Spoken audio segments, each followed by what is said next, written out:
LA guys, Putty Tuck here. I'm Putty. I don't know who I am. We're joined by Michael Nutter for a special guest appearance.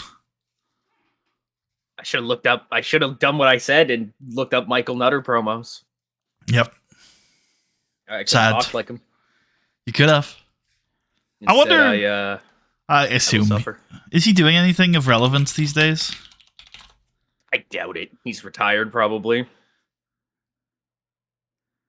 I like he went to medical as if to check if Michael Nutter was in there.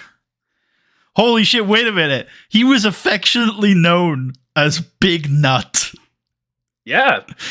Did you know that? I didn't know that. I didn't know that, no. That's no, crazy. But I just That's of course he crazy, was. Dude. That's insane. The Big Nut. What a guy. What a guy. Philly loves its nut. Should we head to Philly? Should we make the final drive? Let's do it. Yeah, let's Are we do live? It. Yeah.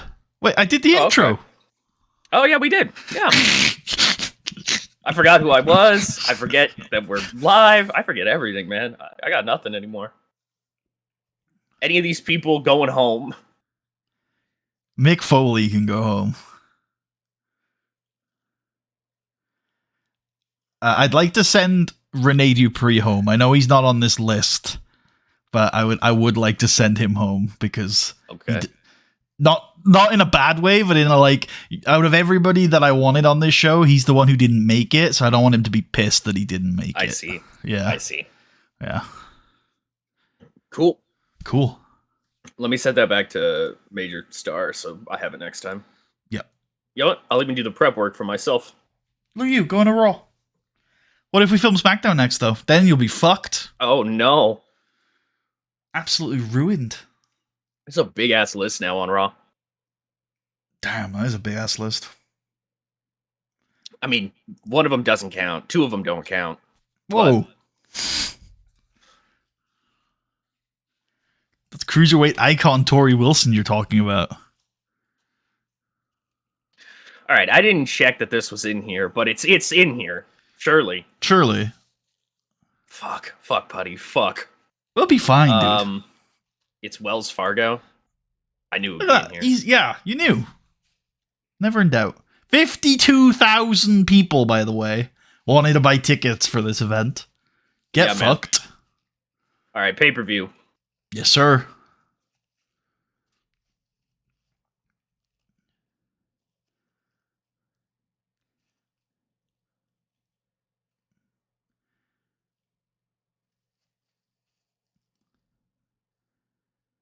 Wow, wow.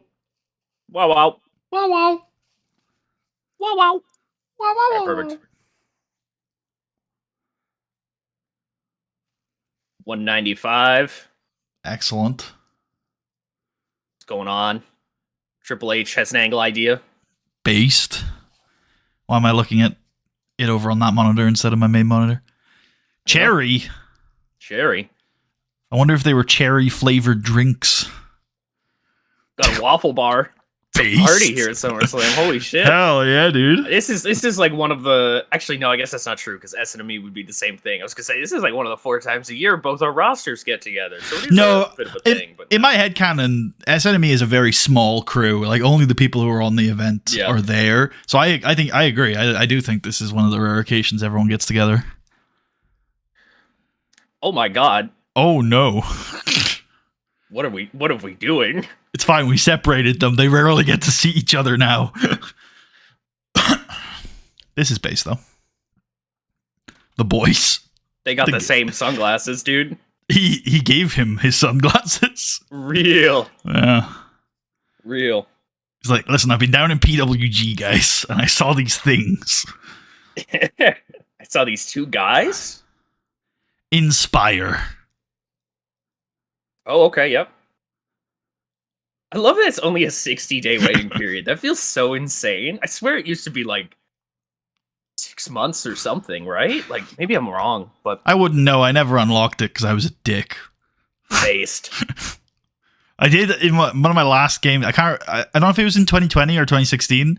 I don't remember when that feature got removed, but In the last game it was in, I unlocked the other one, and I was like, this is the first time this has ever happened. I like it. It's like the psycho sermon or that's whatever. It. Yeah. What? That was cool. Still no clue what that's supposed to. Yeah, I don't really know what it's supposed to be like, but it's like the hair. You wouldn't. I was about to give a football reference that you wouldn't get. But you know, it's rule by fear. Sounds like a good time to me. Hell yeah. Should we do our matches first, just so we got all our times and stuff in? We should do the intro stuff first, though, because it's a constant. Sure, but then we'll have an angle on the show, so we won't be able to see how much match time we've taken up. It'll be like 3 minutes. All right, fine. You do the mental math every time you look at the number. To save yourself, 3 minutes? You're going to save yourself here? All right. Inspire was longer for sure. I think it was 6 months. Look, I'm a bastard. You were only arguing this because you were already in the booking screen. You don't get to play your moral high horse here. Okay. So, opening match. So I've got it here as the Survivor Series match, but I don't know if I'm 100% behind that. It's either this, the Cruiserweight 4-way. Yeah. This. Not that. Or this. Ooh, that's one where I instinctually go, probably not, but then when I think about it, I'm like, it could be. I think it's either the Survivor Series tag or it's the Cruiserweight 4-way.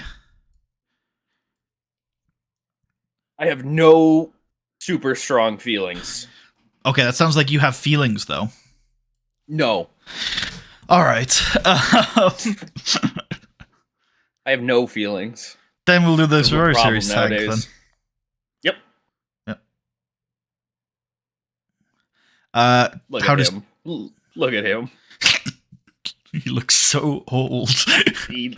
Funniest part too is I don't think that's like an 08 picture. I think that's probably like a 1000 picture. Uh-oh. Decade ago. How does 21 minutes sound?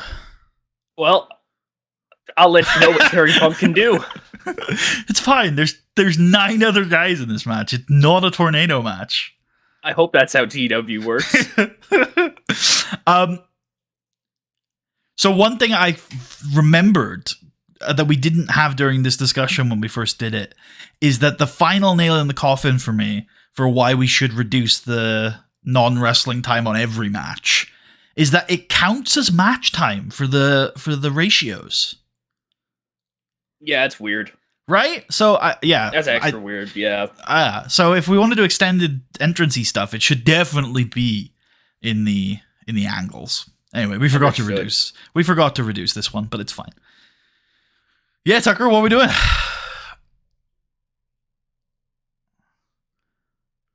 I guess he's winning, right? I mean, you tell me.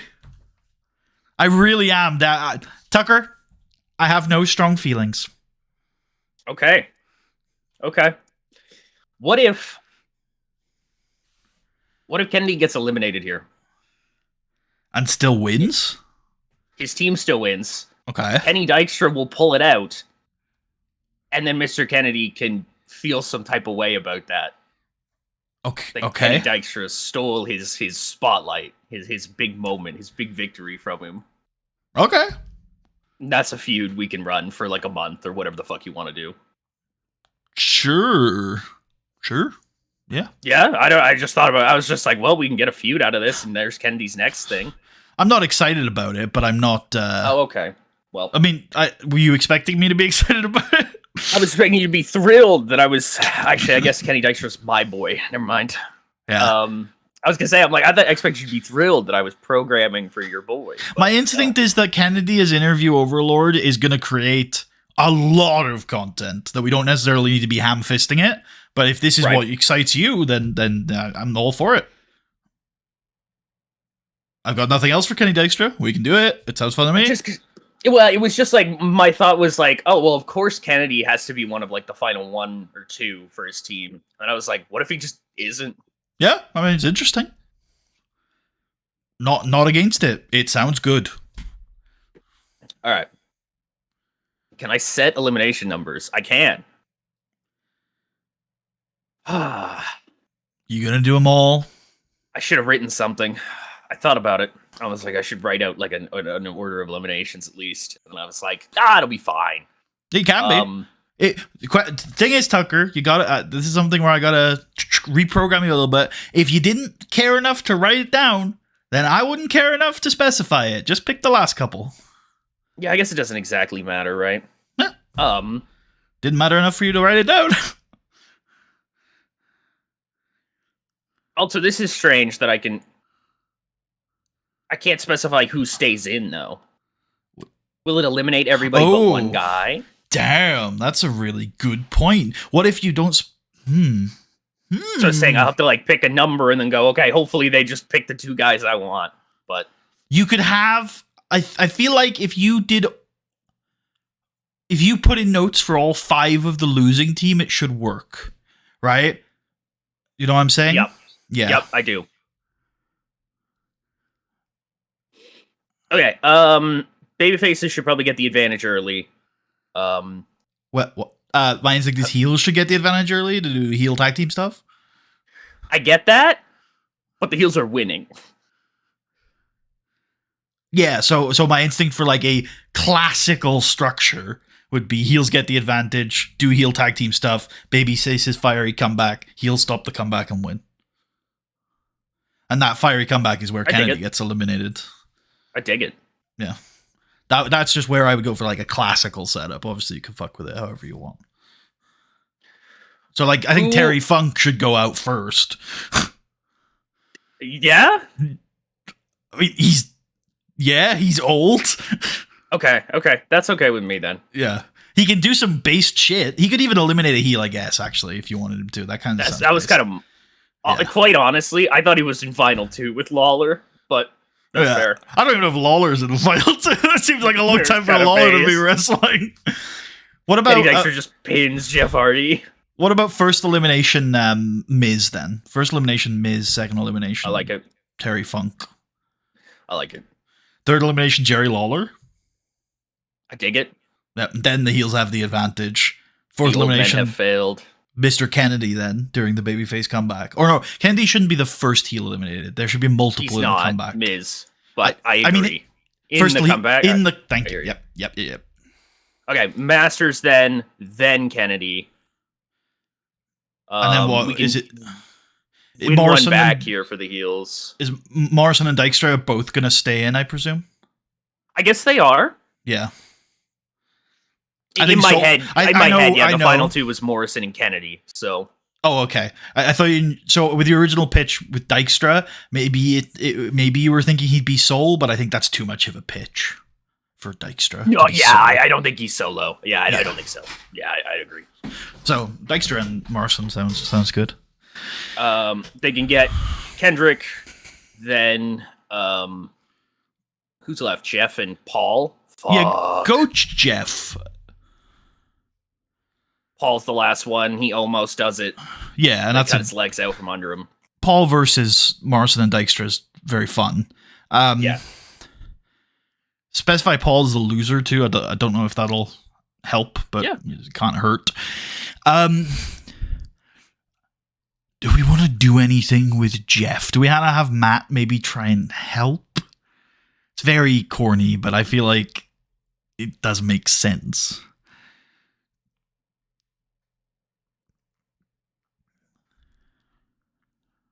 I wonder if Matt can cause the Lawler elimination. Okay, I'm listening, and it sounds fun, but I don't know how.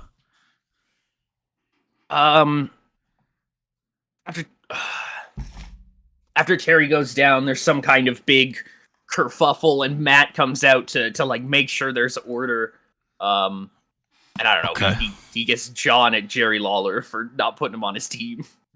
True, actually. It's like, see, Jerry, this is why you needed my help. And Jerry's like looking ringside, and then Kennedy Jerry's rolls like, what the hell, up. Man? Yeah, exactly. I think Kennedy gonna laugh at Jerry Lawler. Distraction, yeah. Yep. Throw a protect on Jeff Hardy. Oh, absolutely. And then let's see if they will accept this. Understandable. There we go. We can throw a protect on both of the old men to see if it mitigates the damage somehow. It won't take the warnings away, but it's probably still worth it. I like it. It did take the warnings away. My God. Clearly there's something to do with... Oh, did we put slow build on the match as well, by the way? No. We should. It's a fucking long-ass match. Yep. Yeah, that'll also help with the stamina. Not that I guess it's needed. I guess the game does work in the way that... Because it's a big-ass tag team match, it gets mitigated a bit. I mean, it does for singles as well, so... I mean, yeah, I know. Sorry, I didn't mean the notes. I just meant as a baseline. Because it's a big ass tag team match. Because book a Jerry Lawler Terry Funk singles match going 21 minutes with 21 Protect, minutes. And it's I'm telling you, I'm telling you, it wouldn't. It'd be fine. Okay. You're overreacting. Maybe I am. Man, this show's really, really tough because there really is no filler on this card at all. What is? I guess it's probably the US title match. I'm down. Yeah, okay. I have this going 8, but I'm definitely open to hearing alterations. I'd take 8. Yeah, okay. I think that's fine. Oh, no. Oh, no. But for this match, that's fine. Oh, yeah, right. We got to do the branded comms. Yeah. Ooh. Yeah. And that's fine for the first match as well, but I have to do road agent stuff. Yeah. Okay.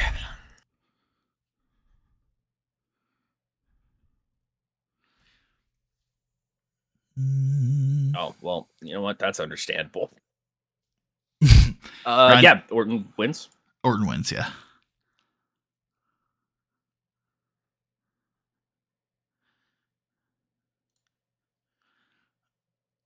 Let me get open the almanac. Oh, fuck. I need to delete last year's almanac.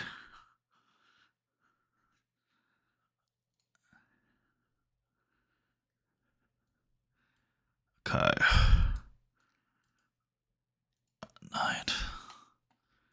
I'll put Cody at ringside there. Yeah, sounds good.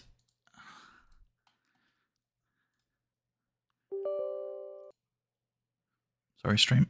I'm just opening TEW up myself.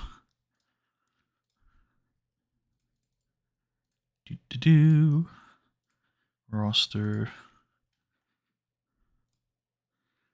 Why do the bots keep coming to my stream? Fuck off.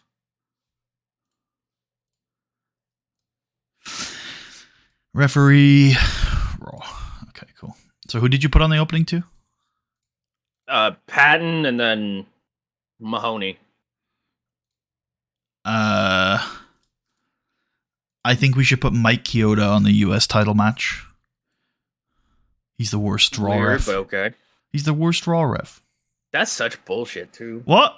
Oh, okay. That's fair. We can change that around Mania. I'm open to hearing your thoughts. And then I think we should put the head. I think we should put Earl on the tag team match. I think he's gonna have to pull double. Whoa! You can say no. No. Right. Sorry. That came off probably way more. Really hostile.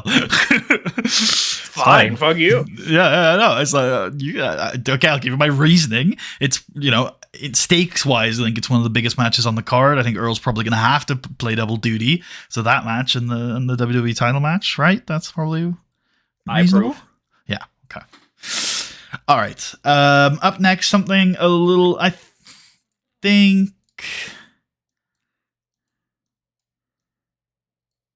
Probably split up the multi-mans because we can. I was actually thinking maybe the Fatal 4-Way here, so I guess that makes sense. That's what you wanted to do. Okay. I had this down at 14.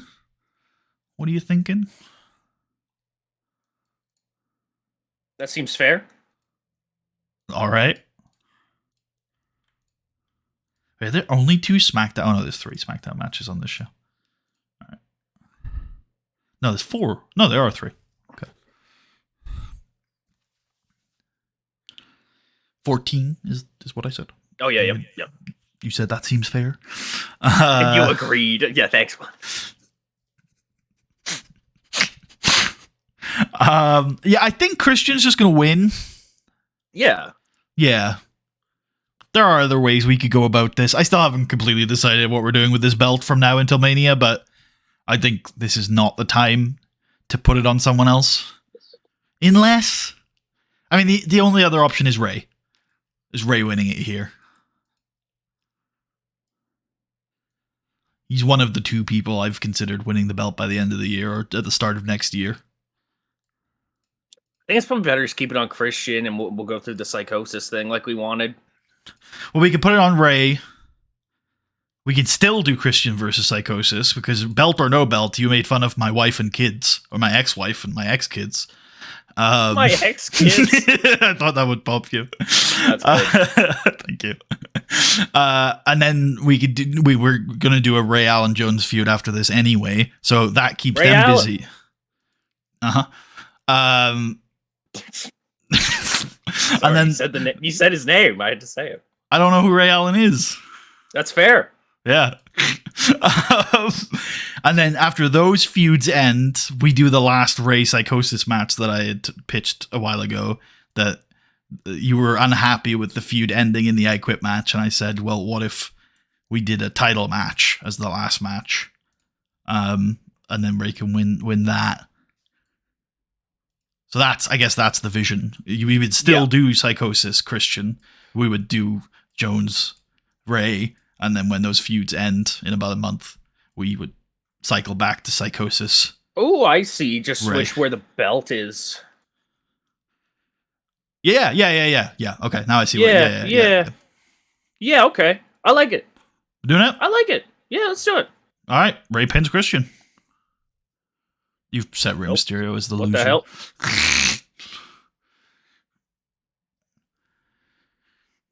Open, clean. Yeah. Cool. Understandable.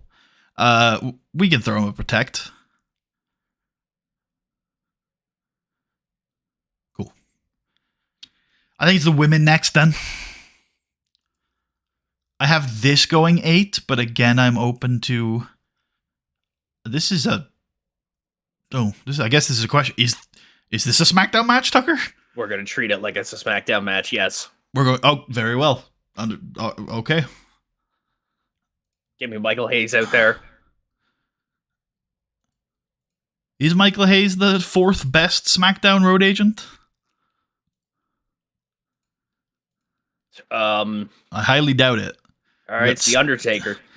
Is The Undertaker the 4th best SmackDown road agent? I actually think the 4th best is. Yeah, Michael it Hayes? is Michael Hayes. Yeah.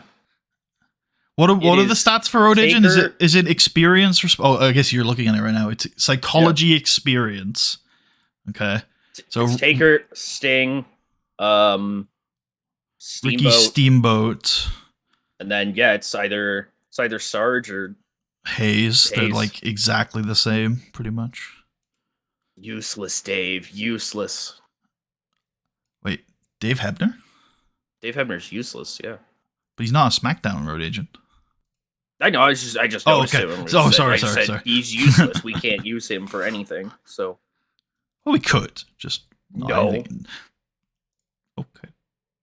We don't use Dave Hebner. He's bad at his job. De-push him then. Yeah, absolutely. Stop getting involved in shit, Dave. This is why he's going to TNA. Real. Cool. Yeah, so you're right. It's Hayes or it's Sting, and Hayes has a relationship with the women's division, so yeah, I guess you're right. Slaughter, but yeah. Sorry, you're right. I did say Sting. I hear that now. How many SmackDown refs do we have? We have exactly 4, so I assume you've picked the worst one, whoever it is. Scotty Armstrong. I had this at 8 again, but again, I'm open to alterations. I think 8's fair. Yeah. Yeah. I don't think it really needs to go any longer for what it is, and I think it shouldn't go any shorter. And Nat's gonna win this, right? I think so, yeah, because we made it non-title.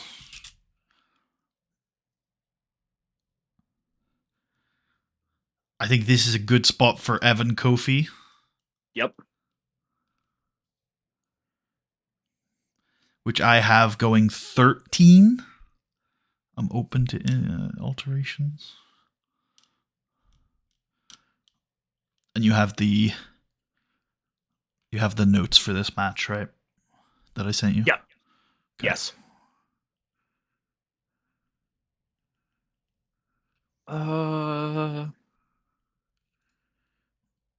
Should in theory be Taker's in the chamber, isn't he? He is. So who did you put on the cruiserweights? Steamboat.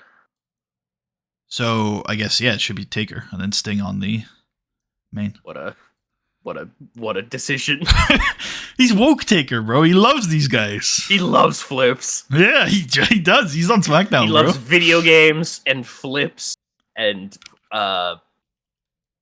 believes everybody should have equal rights. A strange combination of things to put on his Tinder bio, but sure. Okay. Yeah, I said 13. I don't know if you have any thoughts. I think that's fair, yeah. Oh shit! I had to think that's fair. Yeah, on my bingo 3 times. So thank you for filling that in for me. Excellent. I don't have a 4th one though. Don't say it again. Okay. Yeah, Evan Bourne. Mm-hmm. Yep. I think that's acceptable. Good. I'm glad. Perfect. Oh shit! I had perfect too. Done. Well, you know what? Yeah. Yeah, people, you're fucking, yeah. People in my real life have been like, yeah, I'm pretty sure you're just a soundboard nowadays. And I'm just like, yeah, pretty much. I'm like, well, what do you want me to say half the time? Oh, it's a new one. Sorry. No, it's fair. It's entirely fair. Like, no, I don't know. I don't want to pick at it if it bothers you. Triple threat. It doesn't really. It's just something I'm aware of now, where it's just like, yep, I give my responses to things. I say the words that I say. Automatically. Yeah. I'm gonna say that's fair. Yeah, get me George out there. Scare everyone half to death. True. Go Dusty. Dusty would do this well. Nice. Oh yeah, let me give. I've got this down as 17. How does that sound to you? I agree. All right. Charlie, I'm gonna have to come up with like a list of like 100 ways to say, yeah, that's fair. No, it's I don't want to put this. It's not necessarily you're saying the same things, because I say the same things over and over again. It just comes across like you're not really thinking it. You're just like automatically reacting that way. It's like, all right, cool. You know what I'm saying? Yeah, I hear that. I hear that. Cool. All right. That's another one. I hear that. That's another one of mine. Yeah, but you notice on that occasion I didn't say anything because I felt like you actually were saying that. Like you were saying it with thought. You know what I mean? Yeah. No. I felt like you were actually hearing that. I got Charlie. I'm gonna stop myself from saying things now. I'm just gonna be like, that's not what I want. Charlie pinning Edge. Based. Yeah. With a bridging German, but I don't think we're going to be allowed to specify that. Unfortunate.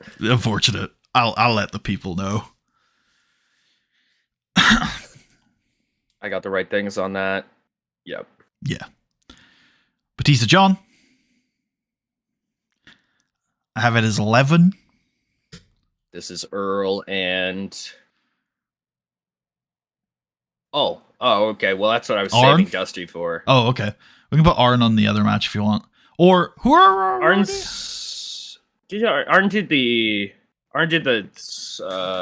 Survivor Series match. No. Yeah. That makes sense. Let me have a look at my Raw guys. No, I put Ted Sr. on here. Ted Sr. I think should do the triple threat. Ted Sr. should do the triple threat. Mm-hmm. There's some there's some bullshit, but actually, I forgot how much bullshit was in the opening as well. This is a good Arn match. I think you're right to keep Arn on this. Yeah, I've got Arn doing the first two. First two? Yeah. I put him on here. Oh, okay. Because I wanted, who the fuck was doing this initially? You've de-pushed Dave. Oh, I know. Put Ted Seedier on this. And then put Dean Malenko on the triple threat. Right? Oh, good call. Yeah, we still have Dean. Yeah, that's good. Cool. And then this is Dusty. Perfect. Yeah. Okay, I have this at 11. I think that's probably the best version of this, right? I think so. That's why I put it.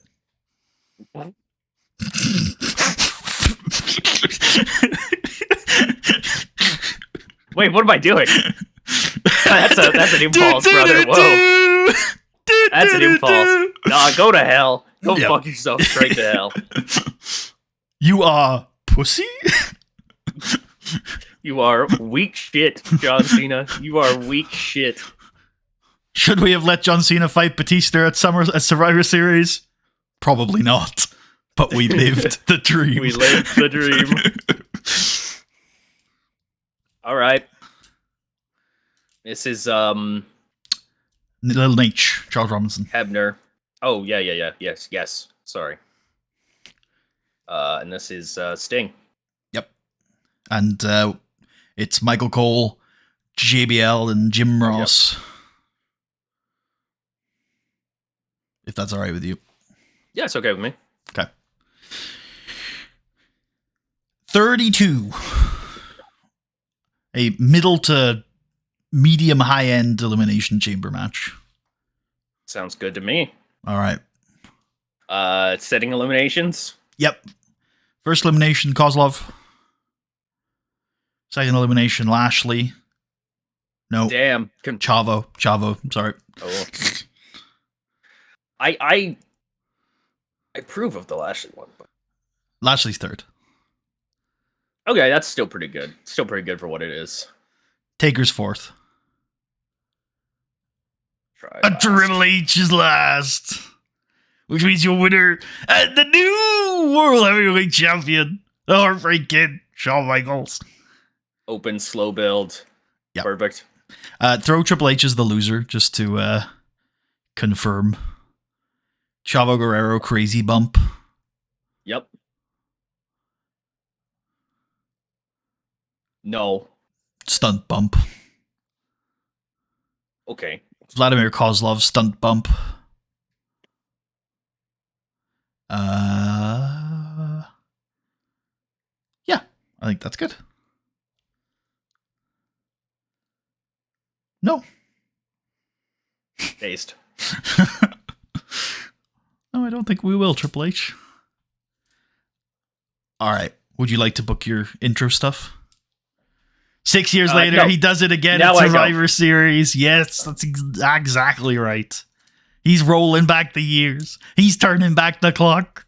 The showstopper, the Heartbreak Kid, Shawn Michaels. He's done it. He wasn't even supposed to be in the match, Tucker. He lost his qualification match. He clawed it back to reach the top again. Who's the video package? Bobby Lashley.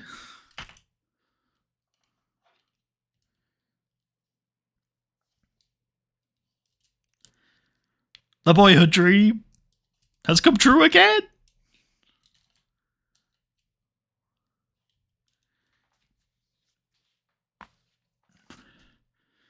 Tucker no selling the Shawn Michaels win. He doesn't care. I think it's one of those situations where this has been such a penciled in thing in my brain where it's That's just fair. Like, yeah, absolutely.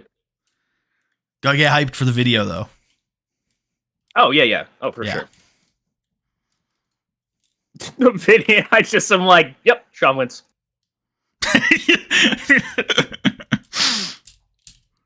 Okay, there we go. There's our show intro stuff angle. Let's get Carlos and Hugo out there as well. Come on. Okay, yep. They're here. They are here.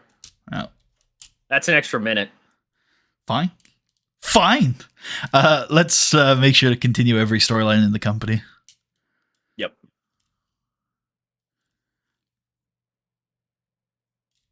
Based. He's learning. Did this last time. I know, but I think it took you slightly longer. Like you're getting, you're really improving your dexterity. Ooh, dex up. What's dex do again? I can see things. That's wisdom in Dungeons and Dragons.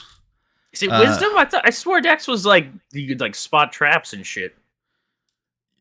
Well, your perception in Dungeons and Dragons is based off your wisdom score. Be perception. I think I'm probably thinking dex because it's probably a reaction thing. Yeah. So be reacting to a trap or something like that. Yes. Usually traps or dexterity saving throws. Sure. Yeah. There you go. Yeah. I know what I'm talking about. For sure. I was talking about dexterity in the ordinary sense of the word rather than the RPG one, but cool. No, I'm gonna go avoid some landmines or something. Ooh, okay. I don't assume Thanks, responsibility. Buddy. Okay. Let's get a 1-minute video recapping the feud between Mr. Kennedy and Amy Weber and Jerry Lawler and Steve Austin. Yep. And then we can do entrances as part of this same angle. We can call this I like it. Team Kennedy versus Team Raw pre-match.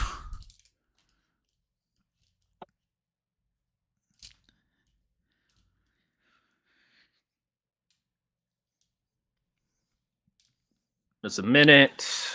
Yep. Give each team a 3-minute entrance. Hell yeah. Working the crowd on everybody.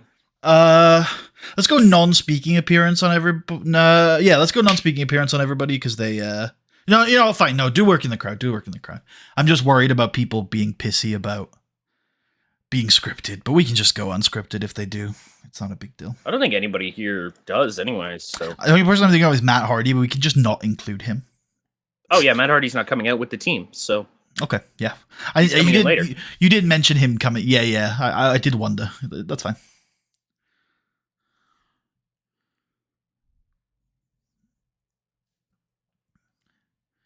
Should Jerry Lawler in this angle be like, Terry Funk? Yes. Is Terry Funk over? I don't think so. Surely he is kind of. He's fine. Nah, okay. I was going to do a separate surprise part to the angle, but we don't need to do that because nobody really gives a shit about Terry Funk, it seems. I care about Terry Funk, just for the record. Yeah, that's fair. You were going to say something, I think, but I cut you off. Yeah, Lawler, is going to say some line about, not seeing eye to eye with this man all the time, but you know that's a reference to? No, I didn't eat. Wait, no, go on. Don't tell me. Lawler and Funk had what I believe is the first recorded empty arena match, and it ended when Jerry Lawler stabbed Terry Funk in the eye, and Terry Funk, who was the heel, sold like death. Like, he was like, I'm never gonna fucking see again, you son of a bitch. My eye is gone. So I was gonna say, I wasn't 100% sure, but I right before you said I had the insight, I was like, wasn't there something to do with an eye during one of their matches? Yeah. Yeah, he stabbed him in the eye with I think it was a piece of Terry Funk breaks a wooden chair, and he's gonna stab Lawler with it, and then Lawler hits it up into his face, and it like jabs Terry's eye out. Oof. I'll shoot, brother. I'll shoot. 3 Terry minutes. never got that eye back. And then copy and paste the angle title into the description. Yeah, fuck.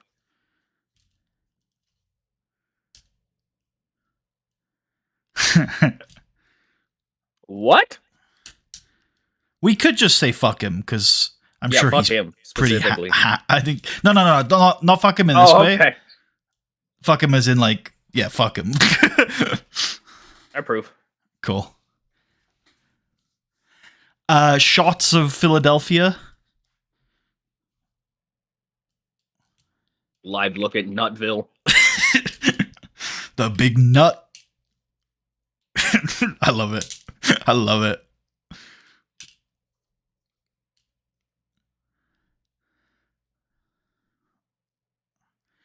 And up next, folks, we got a feud. here's a video. There is a fight a brewing.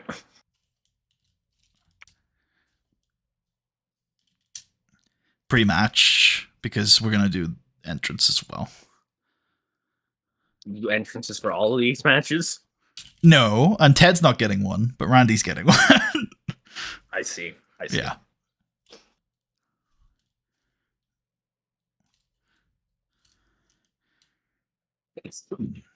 All right. I get Cody as a background player in this as well. Yep. Do you put Cody as... I think you did. I think I remember you specifically saying you put Cody at ringside. Yeah, cool. I did. How long on that? Probably 2 is fine. Yep. I feel like Cody maybe should cost Ted this match. Maybe. I don't think Orton should just beat him.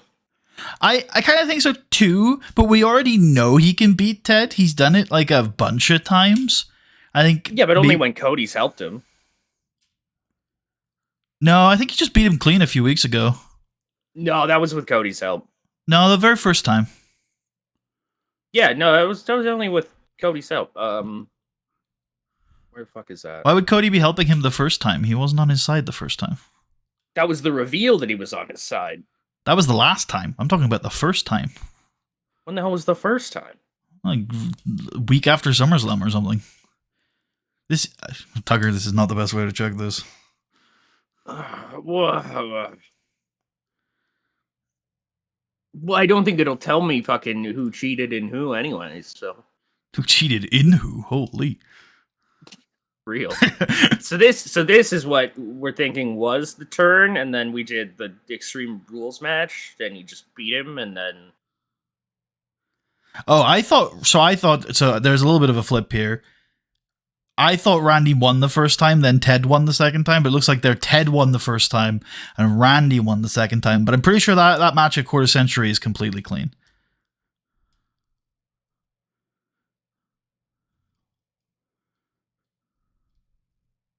Still think Gordon should just beat him. Sure, fine. I feel like he should just beat him. Yep. I had more of that discussion, but we went down that rabbit hole, so I'm sort of just tired. I'm tired, boss. So yeah, it's fine.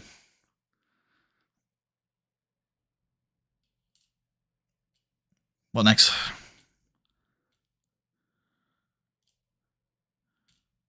Entrances. For who? Unless we want to do... Maybe Christian? I don't think so, though. Oh, we have interviews hyping the Chamber. Nah, well, we can. Are you pitching that as something you want? It sounded like you weren't, because you sounded very depressed to have to say that. It's something that I feel like we should do. I'm not Why? looking forward to booking all the angles. What? Okay, hold on.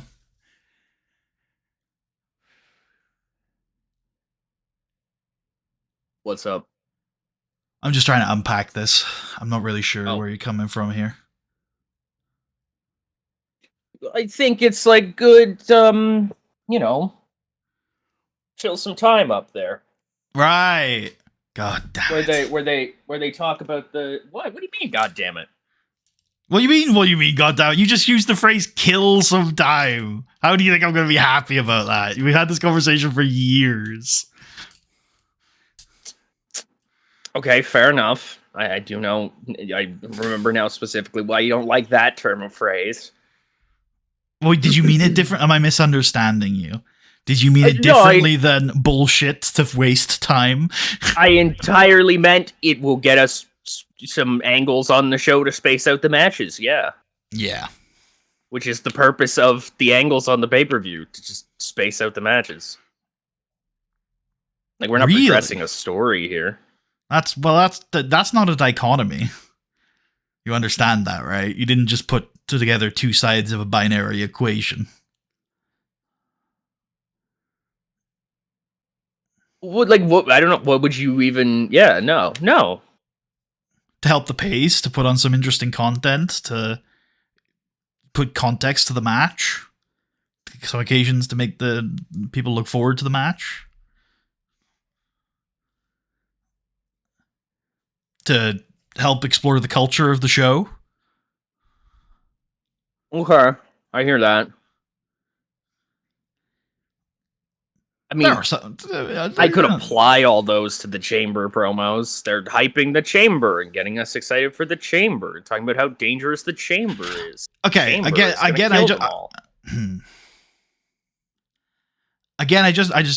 don't feel like I understand where. Are you saying you would like to do these angles? Because that's not what it sounds like you're saying. However, anytime I push back against doing the angles, you keep defending them. You're right, I do, don't I? Oh no! So it's like what am I doing? I asked you that at the very start. I was like, "Okay, is that what you want to do?" And you were like, "Not really." And I was like, "Okay, well, let's do something else then." And you keep going, "But let's do the Chamber interviews." I was like, "Okay, cool." I was defending the principle. Then I ask you, sir, why? Because I suggested it, and so when it gets shot down, that hurts my pride slightly. So I have to fight for something that I don't even believe in. I think in the pre-match for the main, we have spliced interviews. Because I do think that there is value to these men talking. Do we need full-length interviews from them all tonight? I don't know. I lean towards no. It sounds like you lean towards no. So I lean towards, no. Okay.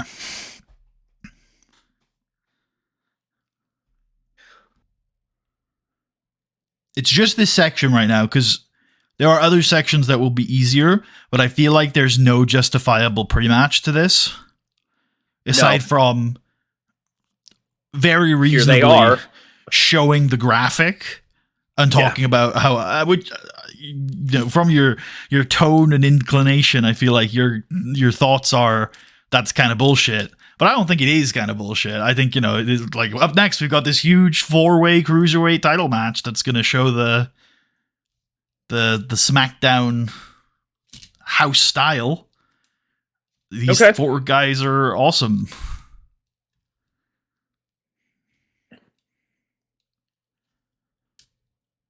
Okay. I'm just going to assume that you're down.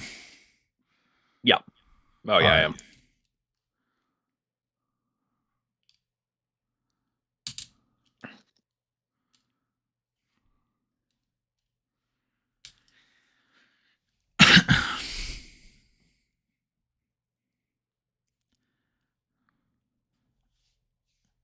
Copy and paste the title.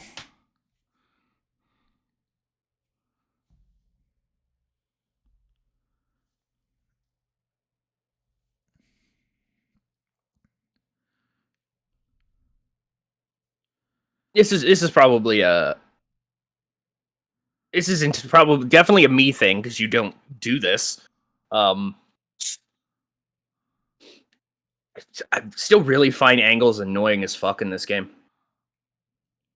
Oh, yeah. I don't know. Yeah. Yeah. Yeah, I don't know. That sucks. Yeah, it does just suck. Yeah, yeah. I think we need Actually, no, let's leave it for now. Kind of book note in your back of your mind that if we have time later to maybe put a bridge ad between segments 6 and 7, but we can leave it for now. Or we could do like the S&ME ad with Jeff Hardy or whatever. Yeah, we definitely could. But again, I think we leave it for now and we come back to it later if we have time. Sure. Because I'm conscious that we don't have a lot of time.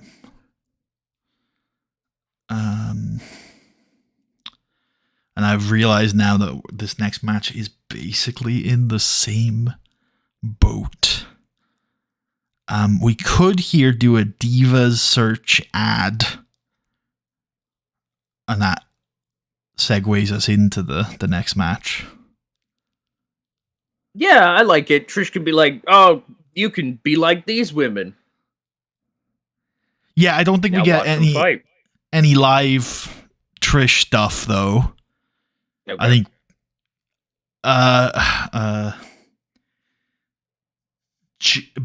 because that's more of an active thing that I'm going for here. I also I got you. Yeah, okay. Just to know that, like, yes, I pitch Trish to be on screen sometimes, but I'm still in this mindset where I think she should only be on screen where it's absolutely necessary for her to be on screen. Does that make sense? Yeah. I got you. I feel you. Okay. Do you still want to do this, or do you want to do something else then?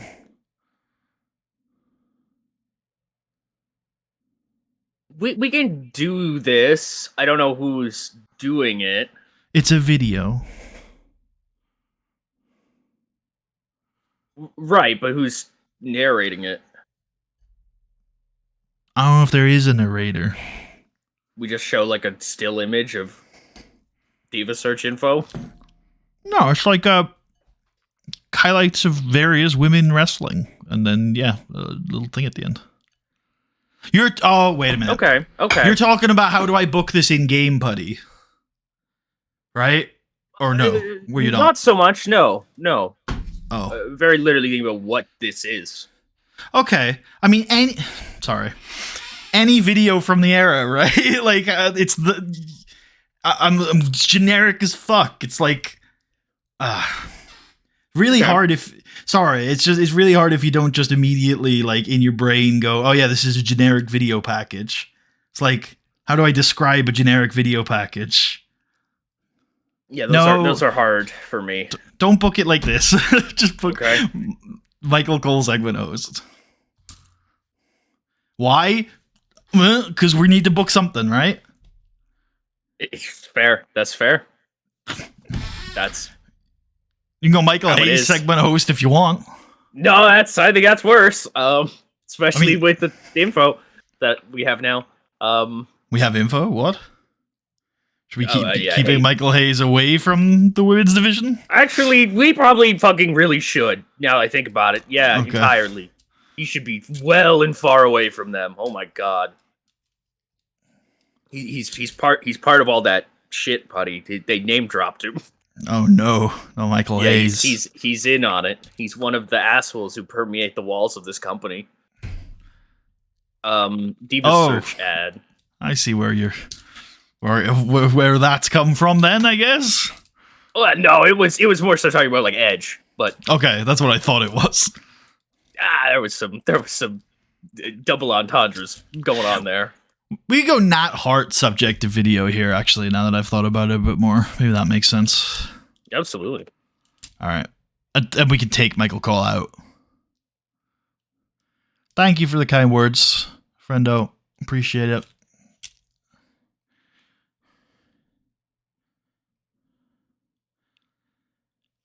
Okay. Kofi Kingston video package.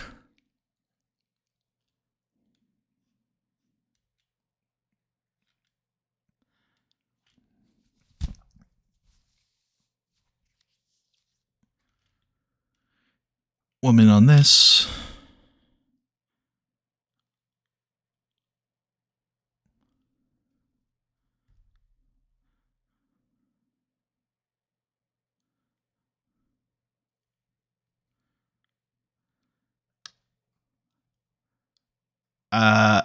These guys are all getting entrances and the video package. Yep, I like it.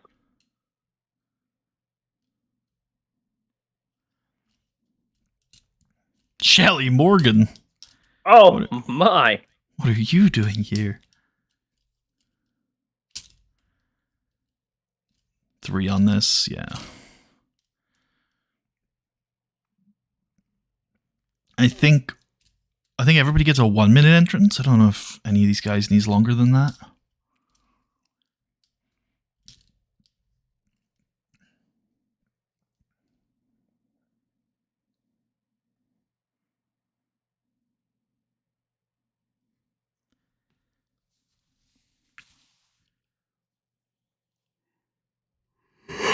Hmm.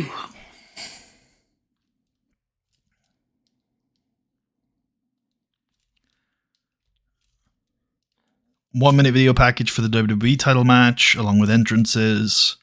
I think both these guys can get 2 minutes. Sounds good to me. We can get Lillian Garcia out there to announce in the final part.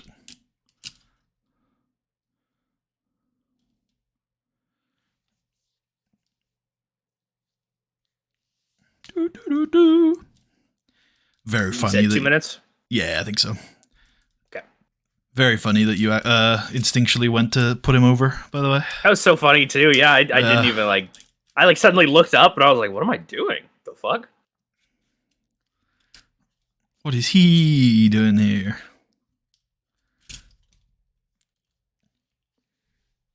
Oh, she's segment host. 1 minute on this. Doesn't take 2 minutes to do that.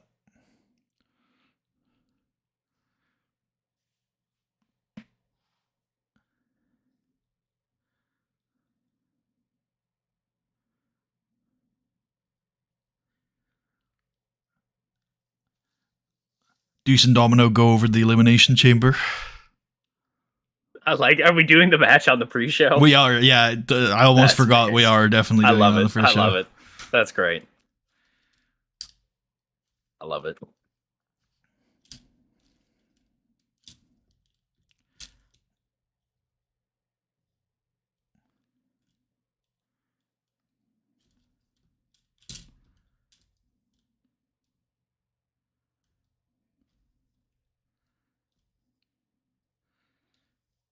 We have 5 parts. So I guess we're going to have to do 2 angles here.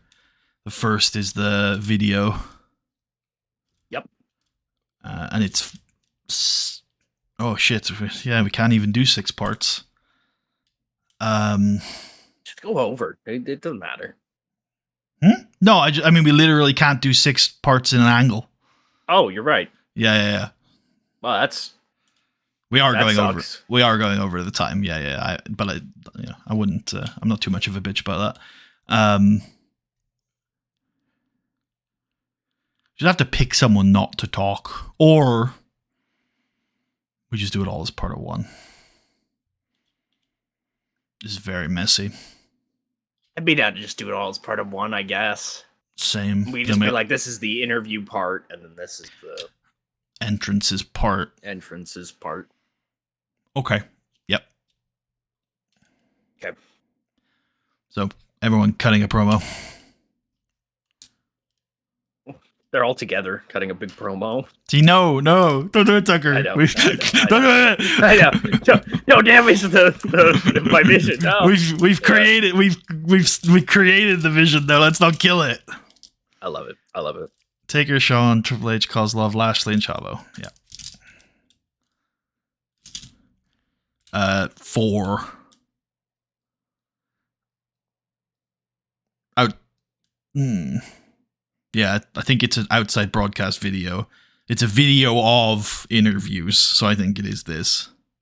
I approve of that. Then part 2 is the entrances.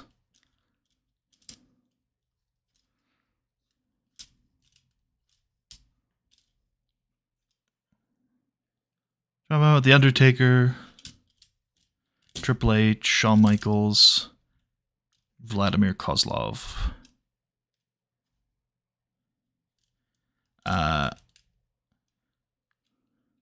6? Do you think we can get away with that?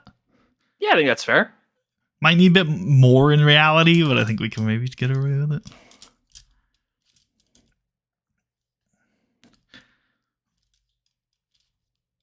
Yeah, we could. I think we're actually, if it's just Triple H, fuck him. You know what? Fine. Let's unscript them then. Triple H has a problem. I sleep. Chavo Guerrero has a problem. After the match, okay, we don't care about this. Yep. What's Miz unhappy about? Oh, being scripted. Yep. Triple H, Shawn Michaels working the crowd 5 minutes. Post chamber. Yep.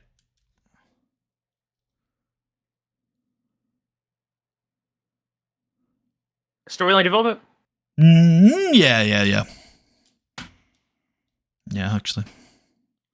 Sure, Fine, you can wild, shoot you when you animals. put the belt on him. Yeah. Triple H attacks him instead. We're like, no! You asshole. Yeah, I think I'm happy with that being 195. So let's throw the pre-show match on.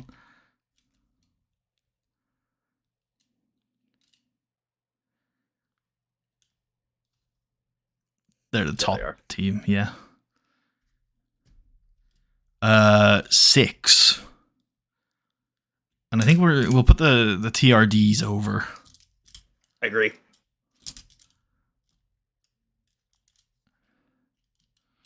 And let's start a storyline between these two teams as well after you book this in. Or now. What are we calling it? Oh, that's right. I actually had a name for this one. Old school, new school, cool. Okay. All right, fine. You come up with one then. No, I like it. Oh yeah, that's right. It's just the curse of you always sounding sarcastic. Yeah, I have limited emotions. Yeah, like literally, yeah. I don't know what the fuck else to say it as. It's lightly perturbed or pissed. Unfortunately. There's the lightly perturbed, which means you're happy.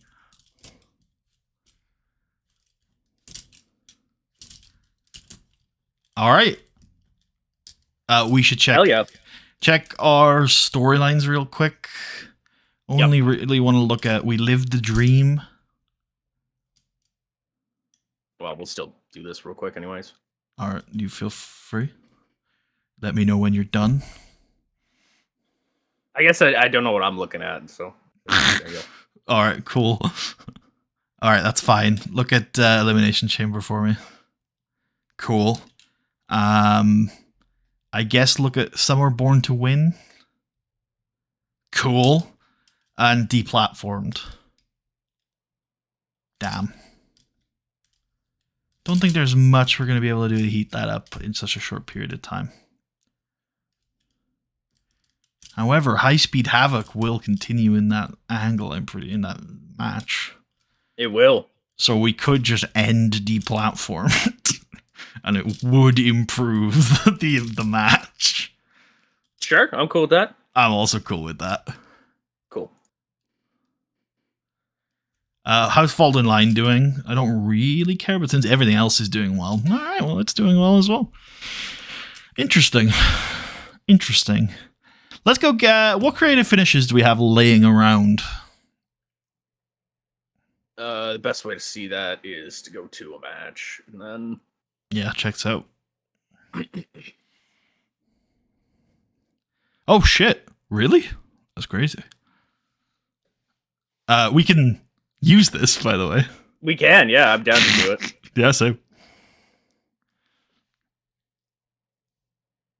The demon is Christian. Real, yeah. All right, let's go send one creative finish at the booking table then. For the triple threat. Lovely. There you go. Yep.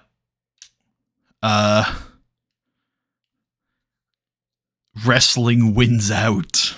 Wrestling wins. I love it. And then, yeah, go apply that to the triple threat. Wrestling wins. Yeah. Wrestling! What angle ideas do we have laying around?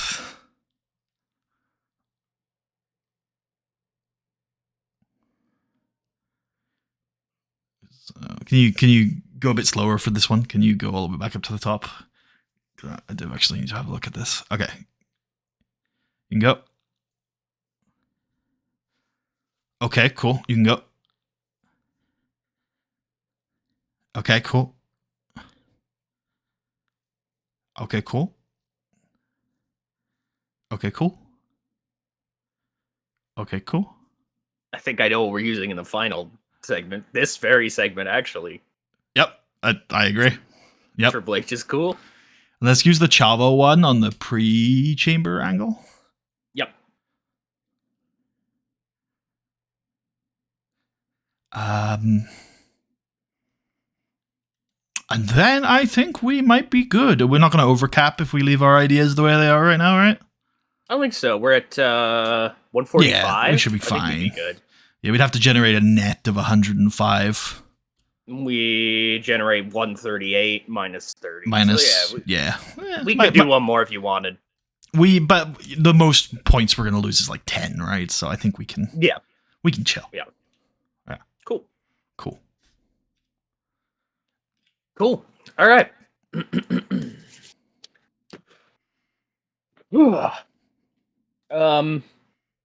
You may hate this. I may turn my mic back down again.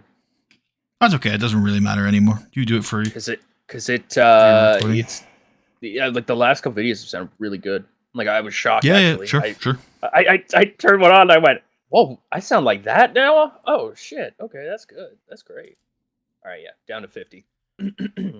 Let me turn you up on Discord just so the stream isn't completely crap. Yeah, absolutely.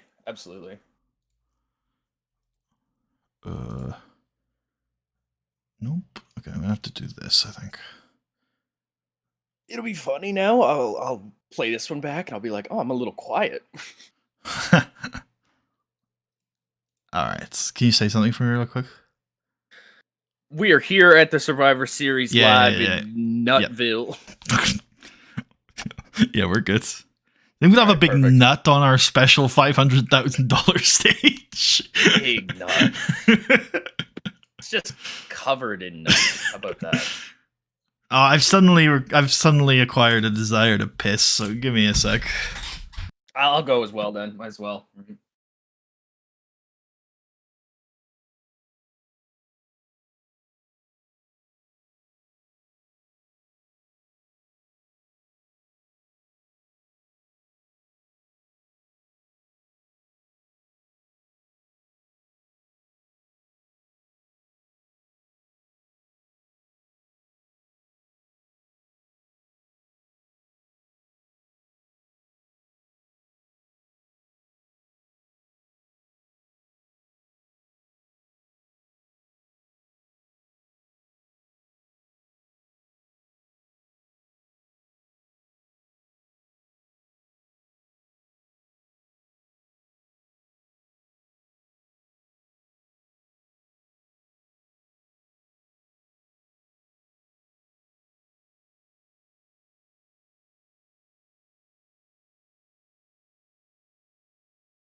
Hello.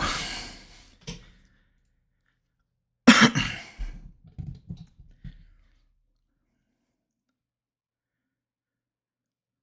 just realized the ticket pricing for this event is set as normal. We should be charging a premium. Unironically, we should.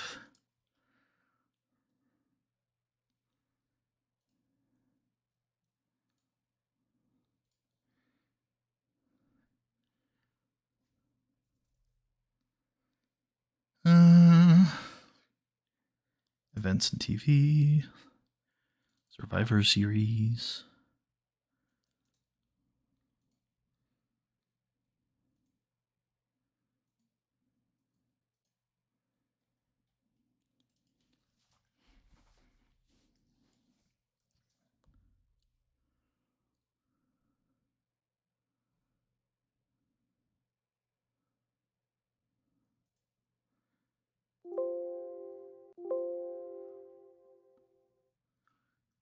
Dormant SNME 1. Okay.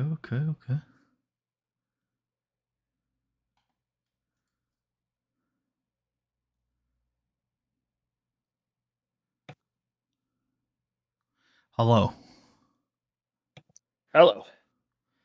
Can you click that adjust show button for me real quick? Sure.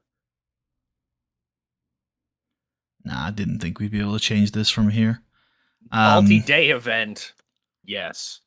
No, you type in like the name of the event, basically. The name of the multi-day event. I think. I don't get it. So if it was like, if you did a multi-day WrestleMania, you type in there WrestleMania, then you call the show WrestleMania Night 1. Night 2, you'd call WrestleMania Night 2. But in the multi-day event, you'd write WrestleMania. So then both shows would be part of WrestleMania. I see. Yeah. Strange. We should remember after this to bump our ticket pricing up for Survivor Series and Mania, though. Because ain't no way we should have charged normal prices for this show. Oh, no, not at all. Can we change that? When I asked you to click on the adjust show button, that was me trying. But, I see. I think it's too late. All right, we ready to go? I am. All right, it would be funny if you changed the price of the ticket when they arrive at the building. They're all in their seats and we're just coming around with a collection tin. Like, it's going to cost you an extra $20. Get out. Get out. I love it. All right. In 3, 2, 1. Hello, folks. Welcome back to 2008. Is this the last time I'll say welcome back to 2008? I think it very well could be, yeah. Jeez, that's crazy. That's so crazy. All right. It's Survivor Series 2008. We got a big one tonight. Big one. Last of our big 4. exactly. Yeah, I mean, and which now has genuine meaning because they're the only shows that are provided on pay-per-view. That they are. I guess we just jump into this, right? I think so. The storyline we've been keeping people up to date on, we're finally showcasing on the show. So we don't necessarily have to do too much catch up on that regard. There's some other stuff I think I want to catch people up on, but I think we could do that during the show, if I remember. So I'm happy to jump right into it. Let's do it then. We are in Wells Fargo Center here in Philadelphia, Pennsylvania, home of Michael Nutter. Yeah, should we mention the relationship we've had over the last month or so with the mayor of Pennsylvania? Yeah, we've been engaged in a long-term homoerotic relationship with Michael Nutter. That's all there is to say, I think, right? We love him. Yeah, Michael Nutter's based. He is. we should probably have looked up some of his policy or something he did at least, so we know what the fuck we're standing behind. We had a little bit of a look. He seemed okay. Yeah, he seemed like he had the milk toast, establishment Democrat. Yeah. Okay, I wasn't going to say it, but yeah, that is what I was thinking. Well, yeah, that is what I was thinking. Yeah. So okay, yeah, fair enough. I thought I'd just say it. Fair enough. He's that kind of guy who would be friends with Governor Rob, who we all like. I don't know if he would be. Yeah, I don't know if he would be either. Actually, I'll be honest. I think it's only lately that he's shown his hand a little bit more. But I think RVD lands a little bit more on like the libertarian side of everybody should have weed. Like IRL, yeah. Yeah. But our RVD was a Democrat governor, so Which I think it's technically perfect for the story we were kind of telling, because he's a guy who's not really a Democrat, but he's that's true around the party because they're the ones who are going to legalize it way before the Republicans would ever bother trying to do that. So it makes sense, I think, for him to be in the party and then for them to kick him out. They're like, wait, you're a fucking psycho, aren't you? And he's like, I take headshots and I smoke weed. This is already gonna be a long show, Tucker. Should we get started? I think we should. Cool. While we are setting up the elimination chamber, two men come down. Yep. So the totally radical dudes were promised an opportunity to set up the elimination chamber. No, Or, to sorry, make the elimination. Make the elimination chamber. That's great. And so here they are. They're out here. They're ready to go fight in the elimination chamber. And they're told that no, they are making the elimination chamber. And as they start to set it up, the two men who for weeks now have been breaking down the elimination chamber have come to break down the elimination chamber. They fight the totally radical dudes, as they've been renamed. I think that's the first time you've seen them as the totally radical dude. They win, and the chamber will be erected tonight, and we will get an elimination chamber match. Hooray! Worth mentioning, this is a dark match. Yeah. Yeah. Yeah. Yeah. A key part of the show, regardless. If they had lost, there would be no chamber. It would just be a normal elimination match. It'd be terrible. We have to bring up shark cages. Tucker has never had such unrelenting joy as when he got to book this. The smile on my face is ridiculous. I'm so pleased with this. This is everything I'd ever fucking do. I love it. All right. Yeah, the world is watching. We're here. It's Survivor Series. We got all our comms teams out here. And we'll go through it a little bit more later, but I think it's worth mentioning at this point what our main event is, Tucker. It is, well, there's technically two main events. The main event for Raw is... no, that's only... we can talk about the other main event later, but I'm talking about the main event. Okay, yeah, so right after this, we're going to get the traditional Survivor Series match. The main event, Tucker. That's what I'm explaining. I'm explaining the highest stakes match on the card.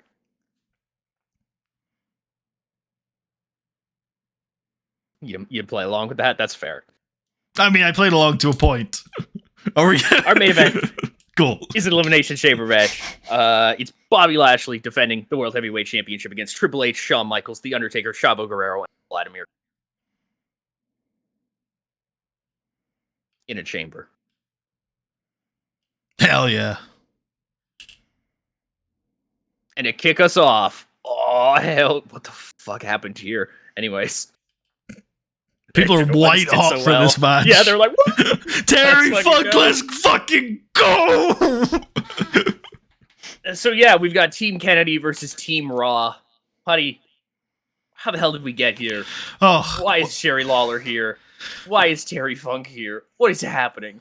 This has been one of the dominating storylines on Raw over the last sort of 3 months-ish since SummerSlam. Mr. Kennedy is an asshole. We all know this. We've known this for years. But he was taking it a little bit too far. He was abusing, kind of, the interview staff. He was roughing them up, taking microphones from them, stealing the spot. Yeah, I mean, he was really going a little too far with his aggressive stance towards the interview staff, and he was making them feel threatened. He was undermining them. He's just a dickhead, right? So Amy Weber, who is the interview overlord, very powerful, respected journalist, also sort of in charge of looking after the rest of the interview staff, decided, you know what, Kennedy, if you can't stop being an asshole, you're going to get your interview privileges taken away from you. And if you know anything about Mr. Kennedy, he can't stop being an asshole. So he got his interview privileges taken away from him. He got his airtime cut, his promo time cut. And he didn't take that very well. And, well, I'm going to skip ahead a little bit because we've been keeping you up to date with this. But suffice to say, it has escalated to him feuding with the likes of Steve Austin and Jerry Lawler. And it has culminated in tonight's match, a traditional Survivor Series elimination match with Mr. Kennedy, the captain of one team, and Jerry the King Lawler as the captain of the other. If Kennedy's team wins, Mr. Kennedy becomes the interview overlord of Monday Night Raw. If Lawler's team wins, Kennedy is contractually obliged to remain silent on Monday Night Raw for the next 90 days. A lot on the line. Jerry Lawler put together his team, but he had one slot missing, one special surprise. Matt Hardy doubted there was anyone, but it was Terry Funk, who... Actually, why don't I hand it over to Tucker for Jerry Lawler to explain exactly why Terry Funk is joining the team. Yeah, we don't know who this final participant is of the match, and Jerry Lawler comes out and says, I may not have always seen eye to eye with this man, but when push comes to shove, I know that his heart's in the right place, and he absolutely will not stand for the abuse of regular employees here in this company. Ladies and gentlemen, the wrestling's greatest legend. It's fucking Terry Funk. Should we get right into it? We should. I had an idea I wanted to write down, really quickly, and I didn't want to pop open Discord while you were doing your promo because I didn't want it to pop up here and freak everybody out. Let me see where this opens. Yeah, I thought that might happen.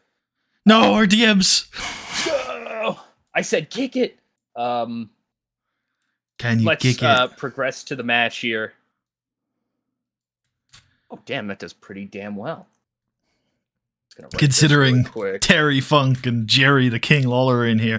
Yeah, so we get a traditional Survivor Series tag team match. It starts off slow with various tags and tag team maneuvers kind of working over. The first elimination, though, is The Miz, as Terry Funk kind of gets to stretch his legs. Wait a minute, I swear we specified The Miz goes out first. We did. Did it ignore my shit? Feels like some of the eliminations are missing there.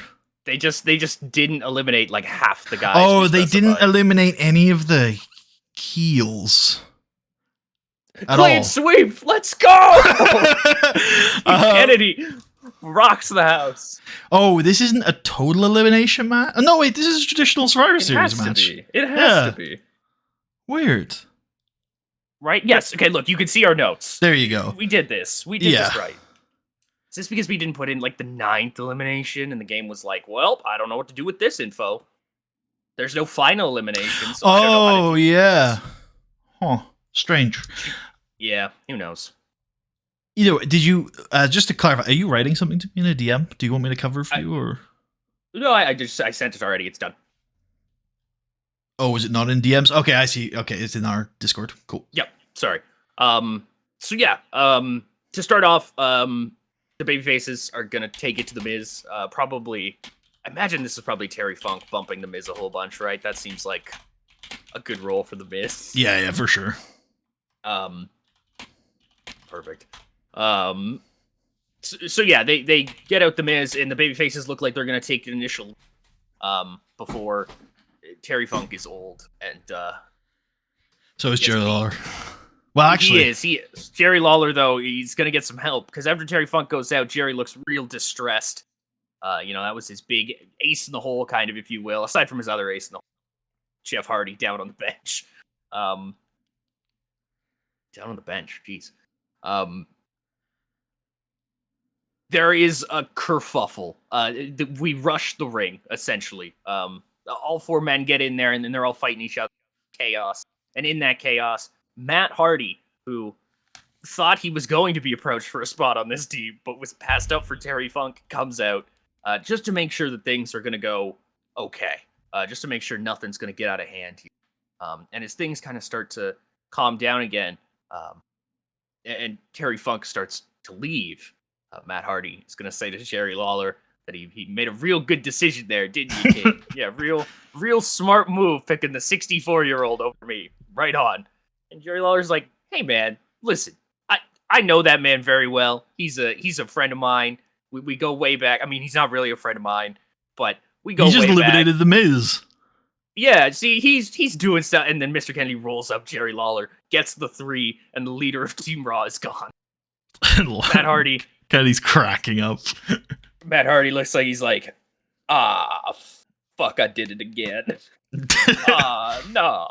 What have I done?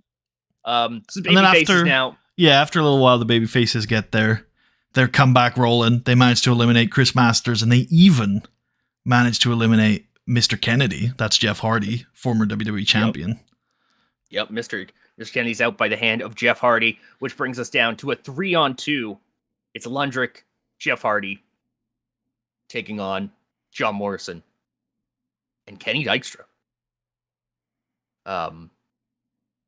Kendrick goes out next. Yeah, like I don't have any more spots. Yeah. Kendrick goes out next, leaving us with the 2-on-2. They get Jeff Hardy. They isolate him. Leaving just Paul London. And Paul London puts on a Herculean performance, just constantly evading damage where he can and hitting his big offense. But ultimately, it is a 2-on-1. Kenny Dykstra's going to come off the top rope with that move, the leg drop, I guess. The flying something. The flying big leg. The Dykstra effect. Oh, that's pretty good, actually. That is pretty good. Damn. Okay, that's pretty good. Yeah. Right. That's a talk show in a few years. Write that down. Okay. And they do it. Kenny Dykstra and John Morrison have survived meeting The Miz. Mr. Kennedy. Sorry, Mr. Kennedy. Meeting The Miz. Meeting The Miz. Yep, that's it. That's the one. Sorry. Yeah, Mr. Kennedy is the interview overlord. What the hell does that mean? Tune in tomorrow night.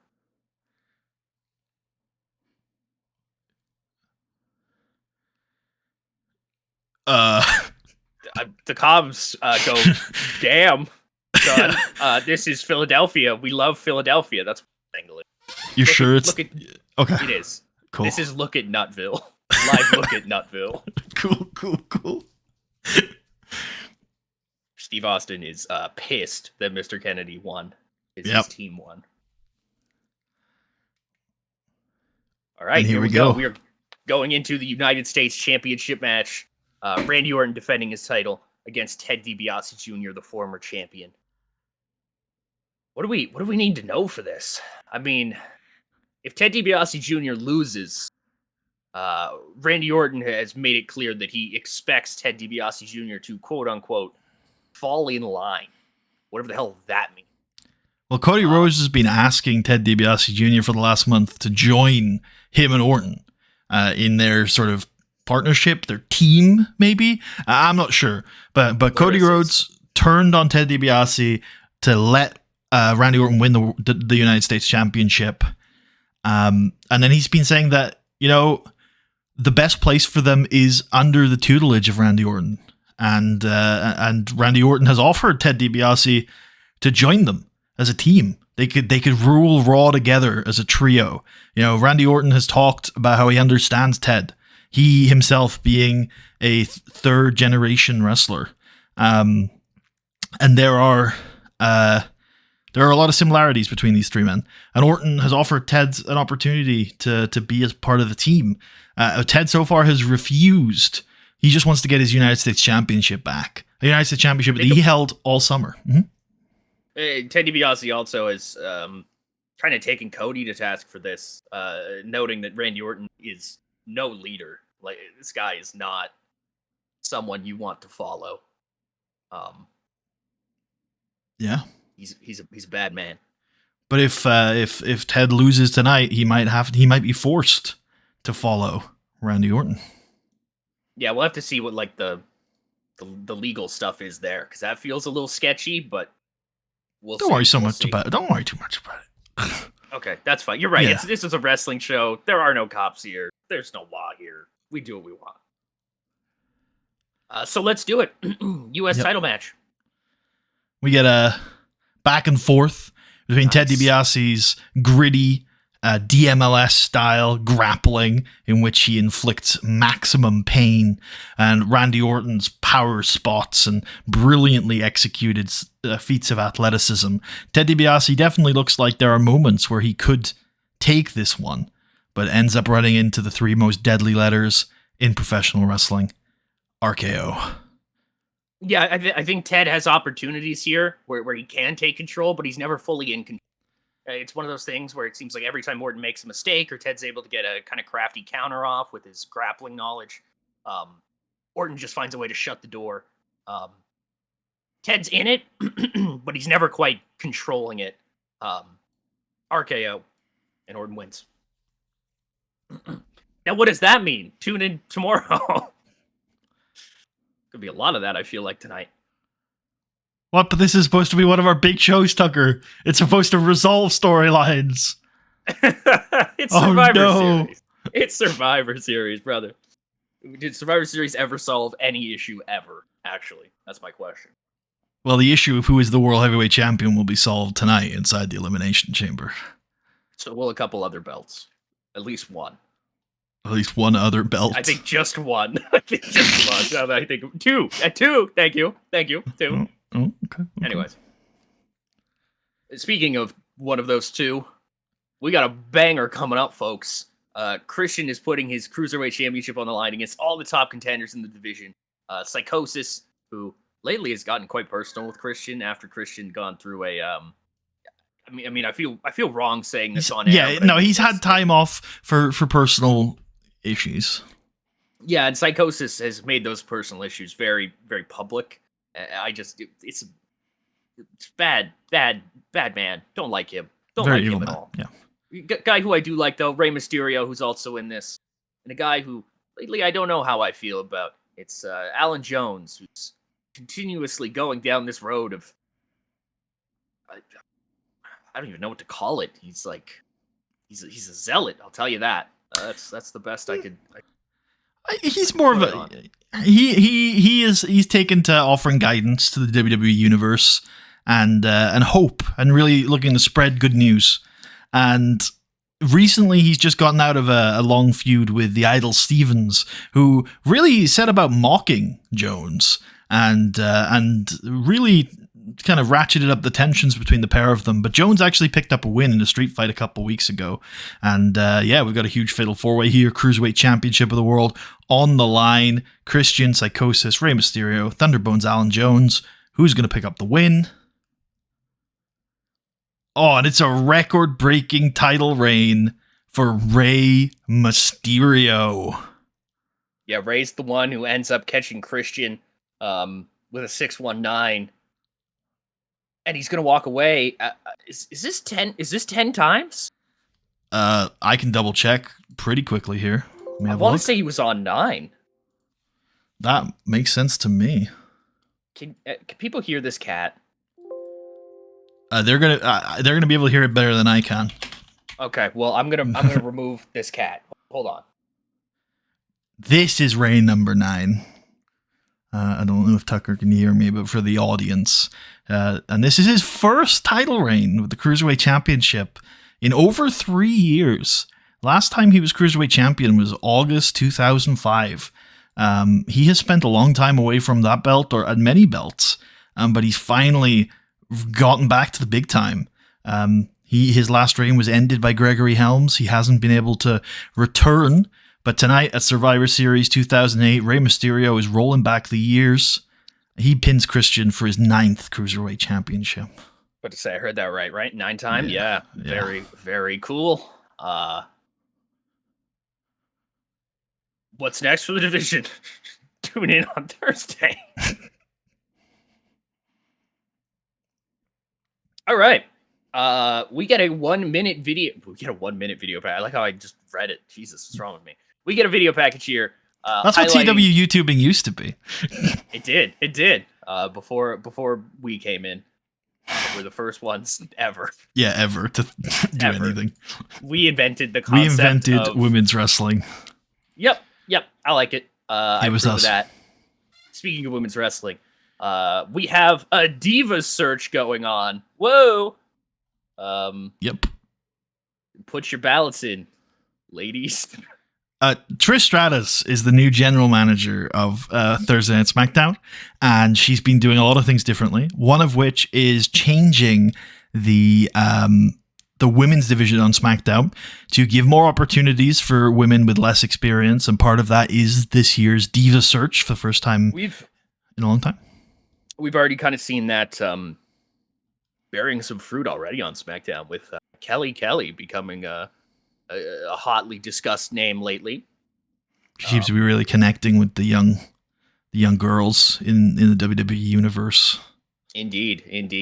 But as Trish had said, those opportunities were coming not only for the young blood of the division, but for Nat Hart's also young, but for the vets as well. For Nat Hart, really the only vet on SmackDown. And she's going to get her opportunity up next. as she's going to fight Melina Perez, non-title, women's title, not on the line. More of an exhibition, more of an inter-brand affair here. But a big match regardless.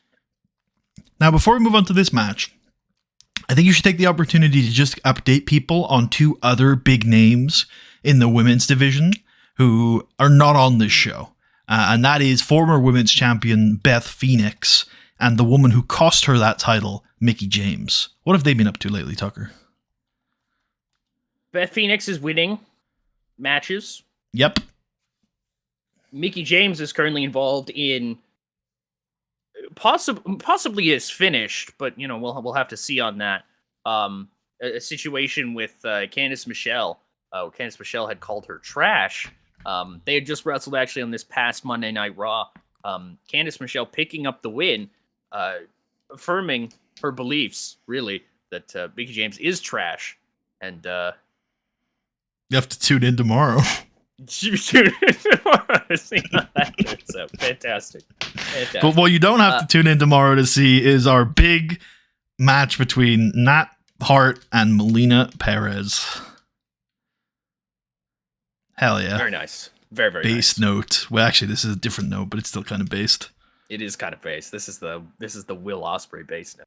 The other one's the Young Bucks based note. They'll sell, but not really in a way that makes any sense. Nat Hart tries to work over Melina's legs and back. Melina tries to use strikes and some acrobatics to try and get some distance from Nat Hart. But in the end, she gets caught, locked in the sharpshooter, nowhere to go, screams shrilly, then taps.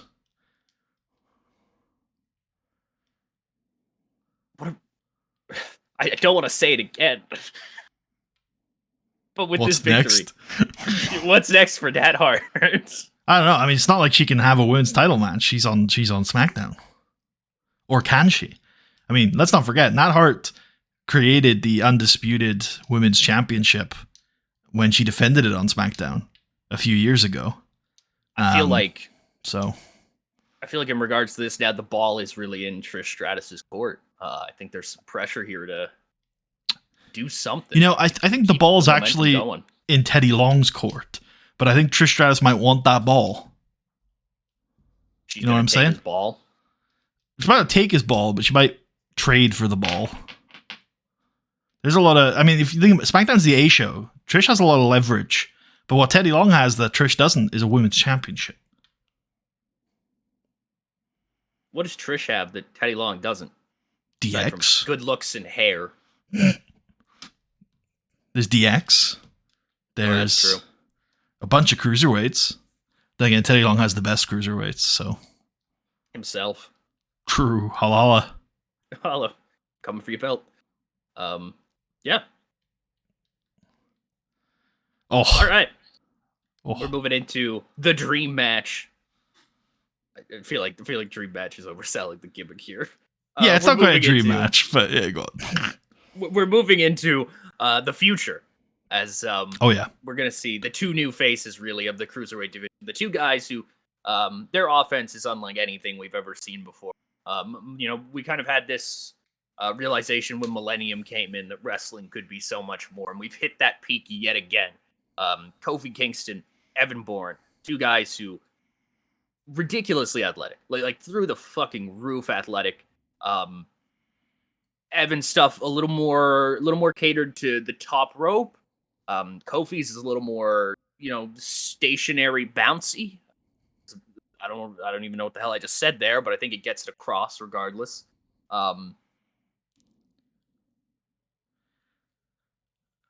Who will win?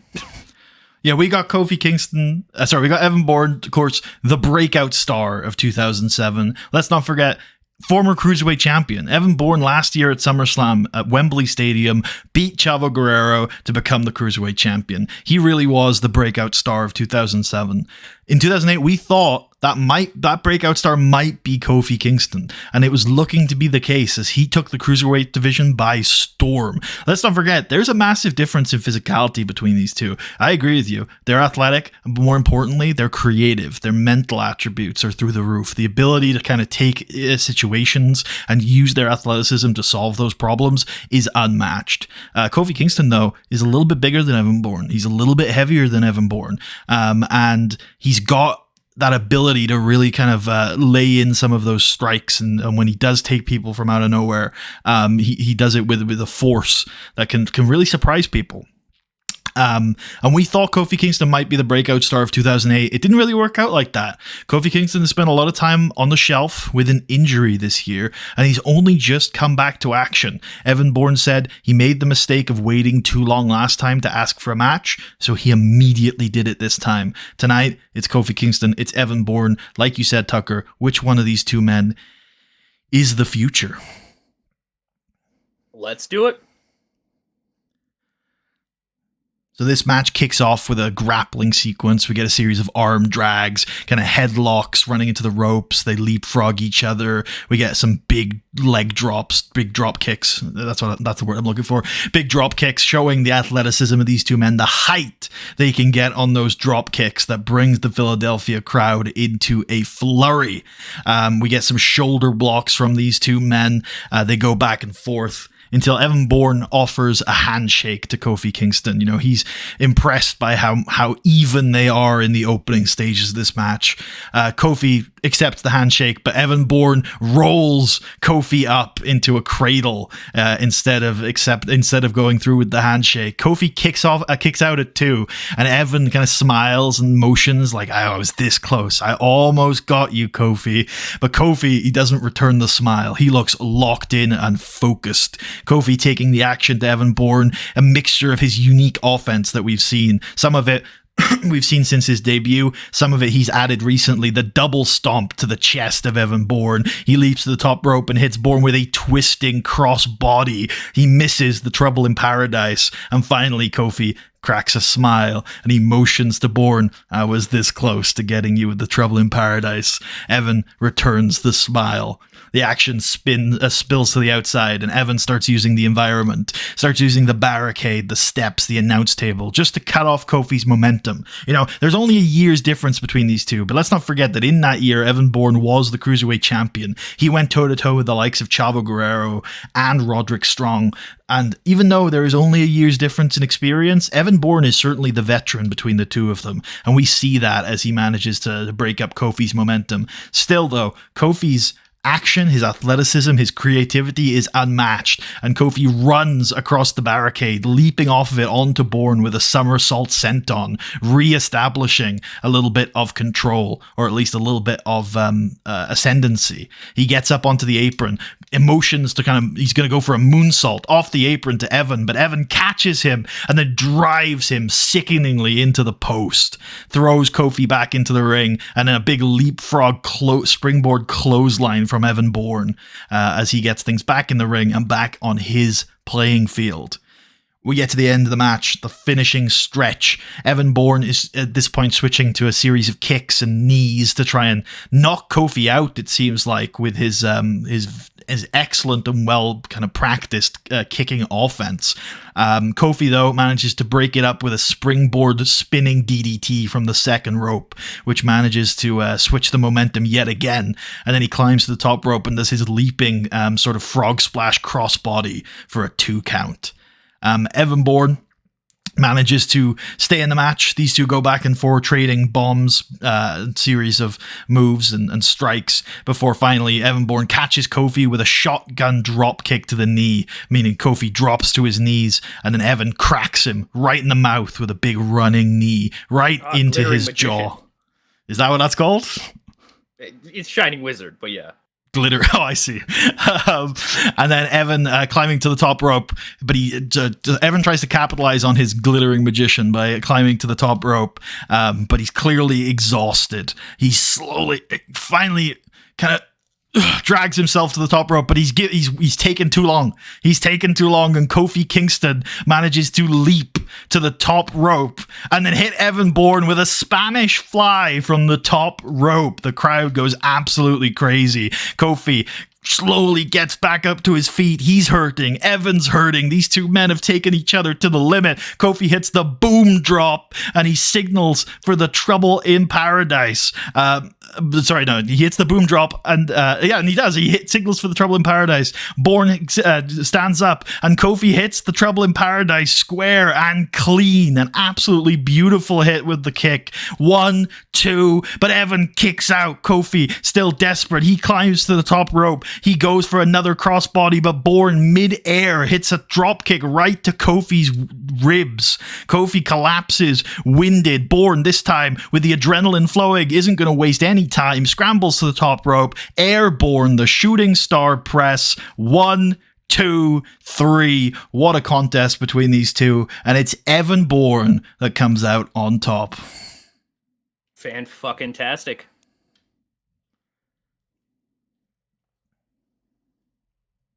All right, we're moving into a heated issue. It is, it's going to be a big triple threat coming up. Edge has been doing everything in his power to try to drive a wedge between Charlie Haas and Shelton Benjamin, and so far it has not worked. There's certainly friction there. They're certainly not seeing totally eye-to-eye or Shelton and Charlie anymore, but they're still on the same page, and that was proved on Monday there as Edge hosted a second Cutting Edge. He had done one earlier on in the month with Charlie Haas, which really started this whole thing. When that didn't seem to get the results that he wanted, Edge had brought Shelton Benjamin out and essentially was just going to try to continue his work, if you will. Shelton, having none of that, said he wanted to fight Edge. Charlie came out and said that he wanted to fight Edge. Both Haas and Benjamin kind of got up in each other's faces, and we thought for a moment it might happen. But they are still very good friends, and they turned their attention to the asshole sitting in the corner, and they both beat the hell out of Edge, hit him with a leapfrog stun gun. And it was announced later on by Teddy Long that he would be giving both of these men an opportunity to get their hands on Edge. And obviously, Edge could win this match too. Edge could also win. I mean, yeah, this could be a huge opportunity for any of these guys to get ahead. Yeah, you got to think this is probably some kind of, definitely in the minds of the matchmakers for contendership and whoever comes out of the main event with the WWE Championship. Well, we're going to talk about this later, but I'm not necessarily sure the matchmakers are in control of this show anymore. Do you want me to go through this one before we progress and see who wins? Yeah, you go right ahead. Yeah, I think I have your notes somewhere there for that. I don't know if I sent you notes for this one. Did I? Okay, that's okay. No. I'd just seen the big list that was the chamber thing, yes. And I thought it was multiple. You good for me to just go through this and so we can do the chamber together? Go right ahead. Cool. All right, so this match is going to start with, as Tucker mentioned, Charlie and Haas. Charlie and Haas. Yes, we've done it again. Charlie and Haas. Shelton and Haas on the same team. They are going to neutralize Edge with a series of tag team maneuvers, and then eventually they're going to drop kick him, double drop kick to the outside, and then turn on each other. They've still got business to settle, of course. These two have been trying. The whole reason why this match even came about is because Edge recently prevented them from finding a winner in the matches that they've been trying to have. Yeah, they want to find out which one of them is better, really. Absolutely. They need that answer. And maybe they're going to get it right here as they exchange rapid counters, Shelton showcasing his athleticism, drop kicks and leapfrogs, Haas showing his technical prowess with a big snug German suplex. But Edge, like he did all those weeks ago, is going to sneak into the ring with a steel chair and break up the match we really want to see, targeting Shelton's ribs with the steel chair and slamming Charlie in the back, breaking up the flow of this match. Edge sets up a table in the corner, starts to use the chairs, gets a kendo stick as well, starts to keep Shelton and Charlie at bay with this weaponry. Remember, there's no disqualification in a triple threat match. Haas, though, he recovers and tackles Edge, sending both of them tumbling to the outside, brawling, these clubbed fists from Charlie Haas, usually a very kind of strong grappler. We saw it earlier with Ted DiBiase Jr. in that sort of grappling designed to cause pain. That's usually what we see from Charlie Haas, but there's a level of frustration with Haas with Edge, and he's resorting to this brawling and this sort of almost hardcore elements as he whips Edge into the barricade and then kicks him really hard in the chest. Shelton dives from the apron with a flying clothesline on Edge and Charlie Haas. Chaos beginning to ensue in this triple threat. They get back into the ring. Haas catches Shelton. Shelton goes for a springboard kind of body, crossbody, and Haas manages to transition it into the Haas of Pain. But Edge gets back into the ring and slams Haas with a steel chair. Edge goes for a spear on Haas, but Haas sidesteps, and Edge goes shoulder first into that table that Edge set up in the corner at the start of the match. Then Haas grabs the kendo stick lying in the middle of the ring that Edge again brought into this match and just starts unloading on Edge. Shot after shot, absolutely blasting Edge with the kendo stick. Shelton rallies, hits a series of suplexes, a released German on Haas, which sends him spiraling to the outside, and then a T-bone on Edge, middle of the ring for a near fall. Edge just kicks out and then rolls out of the ring to recover right next to where Charlie got out of the ring. But Shelton absolutely not letting up. He goes for a dive through the middle ropes, landing on both Charlie and Edge. They get back in the ring. Shelton goes for a big stinger splash on Haas in the corner, just like he did in their singles match, but Haas catches him and goes for a belly-to-belly suplex into the turnbuckle. At this point, Edge has dragged a ladder into the ring, and he uses it to batter Shelton and Charlie, just slamming them with the steel of the ladder. He sets it up and starts climbing it, indicating he's going to go for some sort of kind of high-flying move on somebody, but Shelton leaps from the middle rope to the top of the ladder and then hits a superplex. Edge and Shelton both down. Haas capitalizes. He locks Edge in a crossface while Shelton is still recovering. Edge manages to escape. He gets to the bottom rope. Referee tells him there's no disqualifications that I can do, but Edge uses then that bottom rope to drag himself to it and kind of makes it awkward for Charlie, and he manages to get out of it. Charlie tries to get at Edge through the ropes, but it's really, really awkward. Edge kicks him away. Eventually, Edge manages to land a nasty shot to Charlie's face, and as Charlie is kind of recovering, Edge gets up and hits a big execution DDT on top of a steel chair. Gets Charlie for 1-2, but Charlie kicks out. Go a little bit later in the match. And Edge has managed to reattain control, but this time over Shelton. He sets Shelton up for that concerto, that vicious move that he's been using in his feud with Randy Orton this year. But before he can land it, it's Charlie Haas back with that kendo stick, who manages to hit Edge out of the way and manages to prevent him from hitting Shelton with that concerto. Little later on the match again, as all three men are sort of trading control, it's Shelton who looks like he's in the ascendancy. He kind of throws Edge into the corner, kind of dispatches of him. He hits Charlie with a takedown, a ground and pound. Charlie manages to escape, but then Shelton catches Charlie in a T-bone position, and he looks behind him, and he's about to T-bone Charlie onto a ladder. But he hesitates. He's not necessarily sure. I mean, he's not being too comfortable with all of the weaponry in this match, Shelton. He struggled with the chairs and the kendo sticks and the tables and the ladders. Not really his game, Shelton Benjamin. He's never really engaged with it in this match. And now he knows he's got this opportunity. If he T-bones Charlie into the ladder, it could be the end of the match, but his hesitation, and it's too much hesitation, as Edge comes charging from the other side of the ring. Shelton drops Charlie just in time for Edge to hit Shelton with a spear through the ladder that was set up behind Shelton. And in the chaos, Charlie Haas recovers, catches Edge, bridging German suplex. 1, 2, 3, and Charlie Haas picks up the win. What a match. Bang. Fucking, yeah, fantastic. Ignore the game. It's a bridging German. Fuck you game. yeah, real. So, Charlie Haas didn't beat Shelton Benjamin. That's true. And... oh no. What's wrong, Tucker?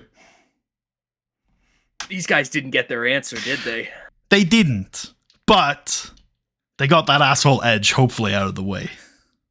Yeah, hopefully we can go back to these two wrestling and we can figure this out. Tomorrow night. Put an end to this. I guess we're gonna have to find out tomorrow. Yeah, that's fucking fantastic. That's awesome. Yep. All right. It's the WWE Championship match. The man who did not want this opportunity, did not want to be here, did not think he was ready. John Cena taking on the champion Batista. Batista beat Jeff Hardy for that title. You guys saw that. And since then, Batista, as had been put into the contract by Batista himself before their match, Jeff Hardy had no clause for a rematch. And Batista put it pretty simply to Jeff Hardy, but he just told him he wasn't a big enough star. Just wasn't going to move the numbers. There was one guy, of course, who Batista knew would. That would be John Cena. John Cena, who's had a bad year, really ever since WrestleMania. He hasn't been fully right. He's been winning. He's even been WWE champion. He has been, but I don't think he's been all there. No. He denied this match initially. Yeah, which John is crazy. Didn't want to do it. He didn't think he was right for the role. He didn't think this was how it should be. There are plenty of other guys on Raw who are killing it right now, doing some of their best stuff. We just saw 3 of them. True. And John didn't think the spot was deserved. He wanted to have the match at WrestleMania next year.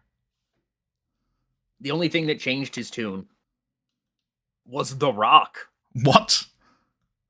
The Rock came out here on this last Monday Night Raw before this show. Basically asked John Cena if he was a pussy. John Cena had to answer no. And by answering no, he knew what he must do. Later on in that night for the contract signing, John Cena came down, put his name on the dotted line. So here we are. It is, at one point, I would have said our heroes, but I don't think I recognize Batista anymore. I don't know if I recognize John Cena anymore. I don't think I recognize Lillian Garcia either. Who's she again? She's the ring announcer on Monday Night Raw.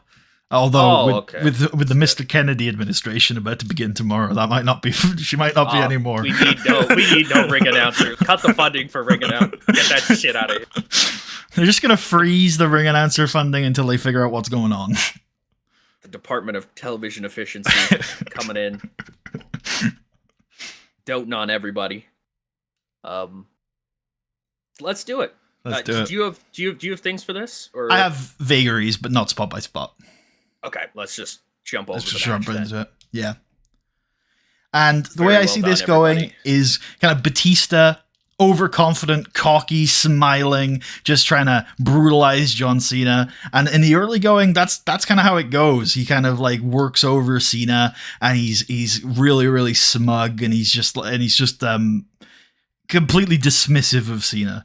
And then Cena gets a big spot. Cena gets right back into the match. And I think in those early stages, the reason why Batista's able to overbear Cena is because Cena's unconfident. Cena's sort of unsure. And this is a rare thing for John, because usually he steps up on those big occasions, on those big nights, and he really takes it. But there's just something off about John right now. And he's not all there in the early stages of the match. But eventually he sees an opening.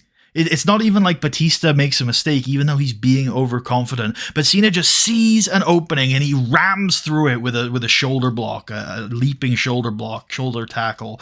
And then suddenly a light switch goes. And we see for a brief moment the John Cena of the last few years. Big match John as the crowd begins to rise here in Philadelphia. These two men go at it. John Cena perhaps looking back to his best, and he finally starts to get a few of his moves in. The 5-knuckle shuffle maybe goes for the attitude adjustment. Batista slips behind, hits the ropes, and tackles Cena with a big spear. And you see there's an expression on Batista's face. Like, okay, hold on. I'm in a match here. And for the next 4 minutes, they go back and forth. Batista trying to use his power spots, but Cena occasionally getting those glimpses of hope. Cena really taking it to Batista before he finally locks in the STF, and Batista has to claw and reach his way for the ropes until eventually he gets there and the referee forces a break. These two men have been quite close tonight, but Batista, you can kind of tell as the match is going on, Cena's thrown everything at Dave. Sorry, I shouldn't call him Dave. What the hell? He's thrown everything at Batista, and Batista survived. But Batista clearly underestimated Cena a little bit in the start of this match, but now he knows he's in a fight. And every time Cena gets that sort of comeback fire going, Batista cuts him off with a power move, a shoulder block, a spear, a military press. Both these men, Batista really showing his power and able to cut Cena off. And then eventually he just catches Cena. Big spine buster, shakes the ropes, big thumbs up, big thumbs down. One thing to mention is the crowd reaction tonight. Tucker, I think, excellently summarized. I'm not necessarily sure if Batista's a great guy anymore, but the crowd have been very mixed on John Cena for years, and tonight is absolutely no different. Some of the fans supporting Cena, but you have a loud Batista Bomaye chant, of course, the rallying cry Batista's had since WrestleMania. And the crowd are quite excited to see when Batista signals for the end. And despite all of the negatives Tucker has mentioned, I think there's a big pop when Batista hits that Batista bomb and gets the 1-2-3 and retains the WWE Championship.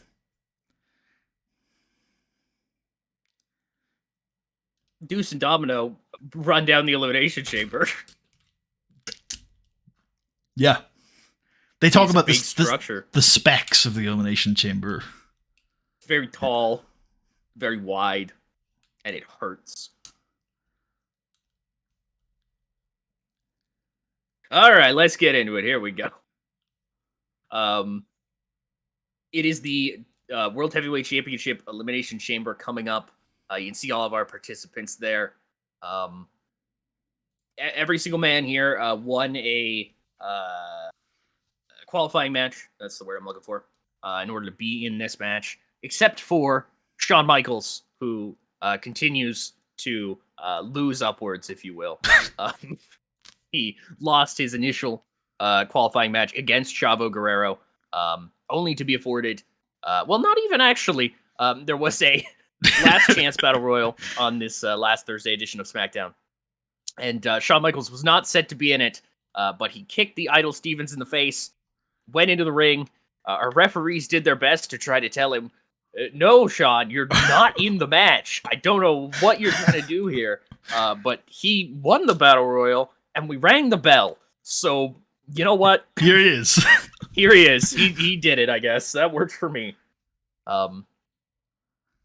Yeah, every single other man here straight up won their qualifying match. Chavo beat Shawn, obviously. Bobby Lashley doesn't need to qualify. The Undertaker beat Roderick Strong. Triple H beat Gregory Helms. And Vladimir Kozlov beat Rey Mysterio. Well remembered. Thank you. Yeah, I can't remember fucking what we did yesterday, but I can remember all these guys and who they beat. You know, that's how it works. This just shows how strong, how strong SmackDown is. You know how. That's what's evocative. If it's sticking in my brain, you know it's great. Yeah, are we about ready to get into this here? Yeah, do you want to kick us off? Yeah, let me open this image so I can see it bigger. It might flash up on the screen for a second. It's fine. On the other monitor. Perfect. So everybody comes down, and the men who are not starting get in their pods, which leaves us with the starting pair of the men who fought in their own qualifying match. It's Chavo Guerrero and Shawn Michaels. And to start off, Chavo Guerrero is feeling himself. Every single thing that Shawn tries to do, Shawn's trying to run with Chavo Guerrero in chain wrestling. It's a real smart move by Shawn.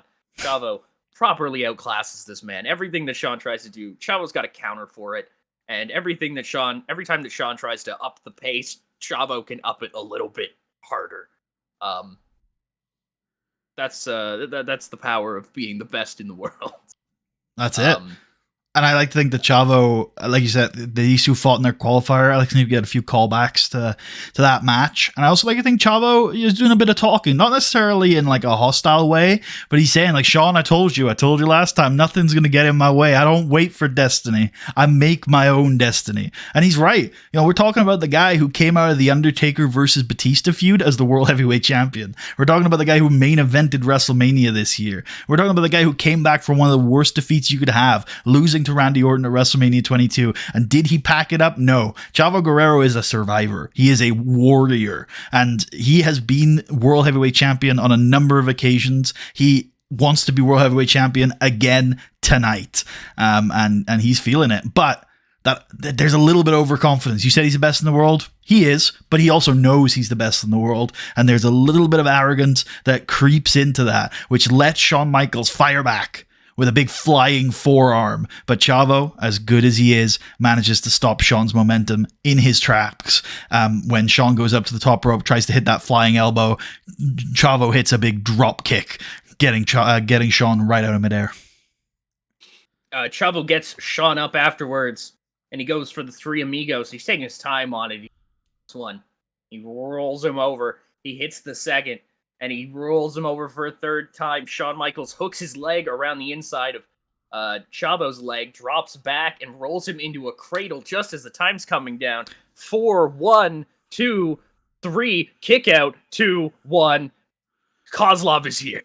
Oh, fuck. Here comes the Moscow Mauler. Immediately drops Chavo and HBK with the midsection / chest headbutts as he just thunders his head into their body wherever he takes it. He ragdolls Chavo around with his sambo takedowns, the judo throws, and the suplex variations. Shawn tries to muster a comeback, but Kozlov cuts him off with a vicious spinning heel kick. Vladimir Kozlov roars. The Moscow Mauler, who has been on a war path this year, is looking for his first ever world championship. The only man in this match without a world championship.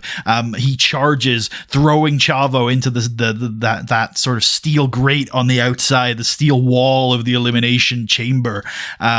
As Deuce and Domino explained, that shit hurts. And indeed, Chavo Guerrero cries in pain as Kozlov just throws him around outside in the metal. He throws Chavo face first, boom, into the pod that he just came out of. And then he charges after him, but Chavo manages to get out of the way and smash Kozlov right into that plexiglass, smashes through the pod that he came out of. Chavo Guerrero kind of recovers, gets back in the ring. He and Shawn look at Kozlov okay, is he done? And then Kozlov slowly gets out of the fucking pile of plexiglass, picks bits out of him. The Moscow Mauler, undeterred, is still standing as the next man is about to enter.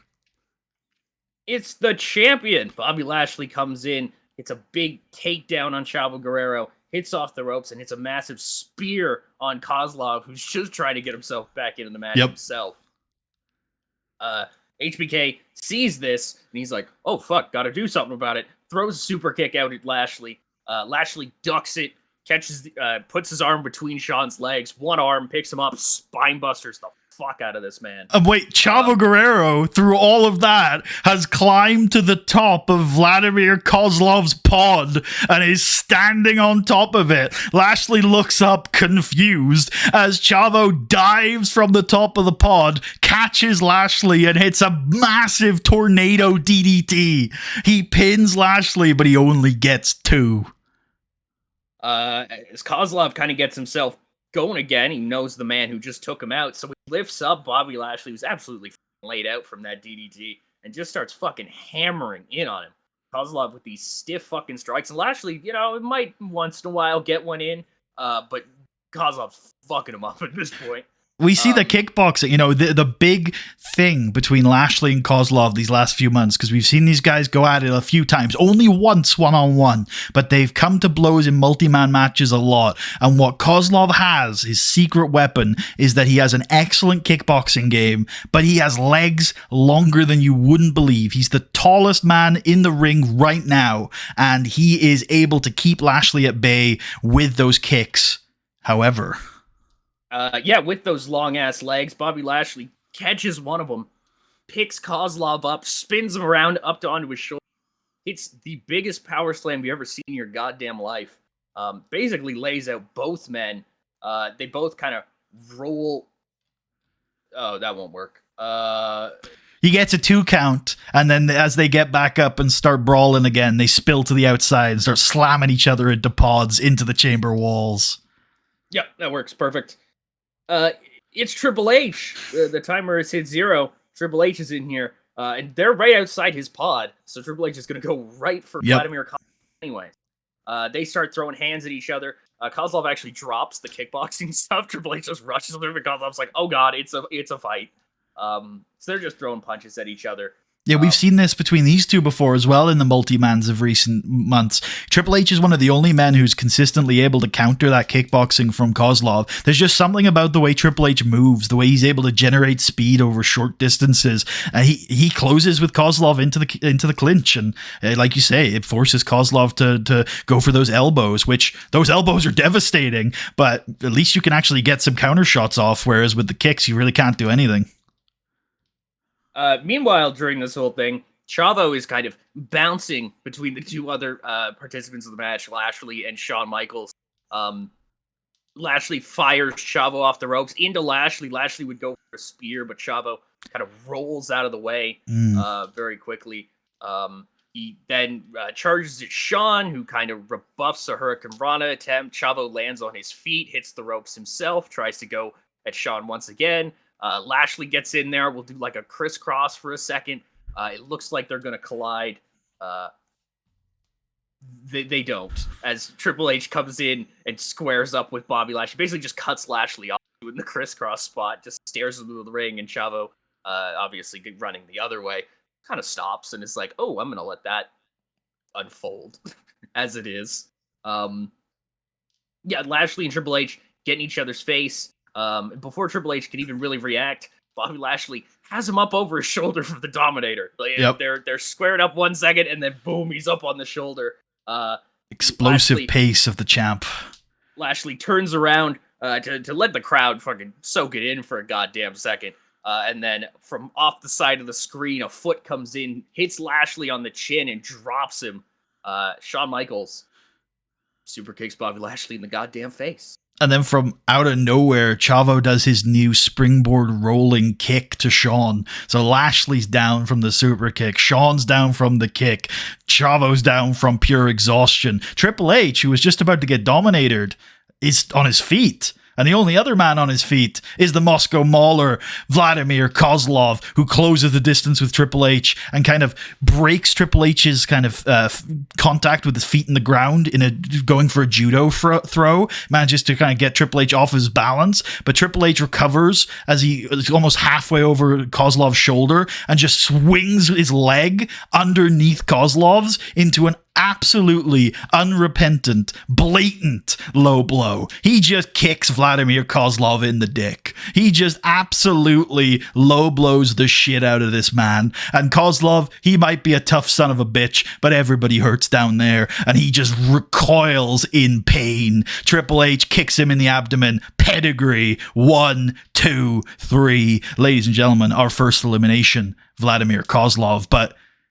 he kicked him in the dick. The Undertaker looks on, absolutely terrified. That's my one weakness. I hope they don't figure that out. Kozlov's furious. He refuses to allow this to stand, and he just completely headbutts the fucking shit out of Triple H, and then he hits him with a Uranagi onto the steel grating. Kozlov is wrestled out of the ring by a collection of referees and road agents, but understandably so. But it has to be said, anything goes inside the Elimination Chamber. Okay, here we go. The Undertaker's in. Everybody's in the pool except for Kozlov, who's now been told. The Undertaker comes in, and he is on fire, as you might expect from the last man in this match. He comes in the ring. First move he's doing, he's grabbing Shawn by the goddamn throat, lifting him up sky high, plants him with that choke slam, snaps his head around, locks eyes with Bobby Lashley. Aw, shit. Here we saw go. These two fights at Madison Square Garden at Saturday Night's Main Event in September. Undertaker approaches Bobby Lashley, goozles him as well. He's got him up for the choke slam. He's about to. He goes to lift him up. Bobby Lashley hits the arm of the Undertaker, breaking the grip, immediately bounces back off the ropes and hits a massive goddamn spear on the Undertaker. Lashley, entirely spent. He's trying to push himself up so he can, stand up again. he's trying to stand up again. He's trying to take advantage. As the Undertaker sits up. Son of a bitch. But Lashley isn't the only one focused on the Undertaker right now. Yep, Chavo Guerrero's in here. He is going to come out of nowhere. The Undertaker, who has sat up, he's going to hit him with a big springboard crossbody. He's going to attempt to, as the Undertaker. I think he could do this. Yep. I believe he could when I say this. From sitting, he's going to catch Chavo as best he can, stand up with him, adjust the position. It's a tombstone pile driver. Gong right on your head. 1, 2, 3, and Chavo is gone. We are down power from the Undertaker. 2-4.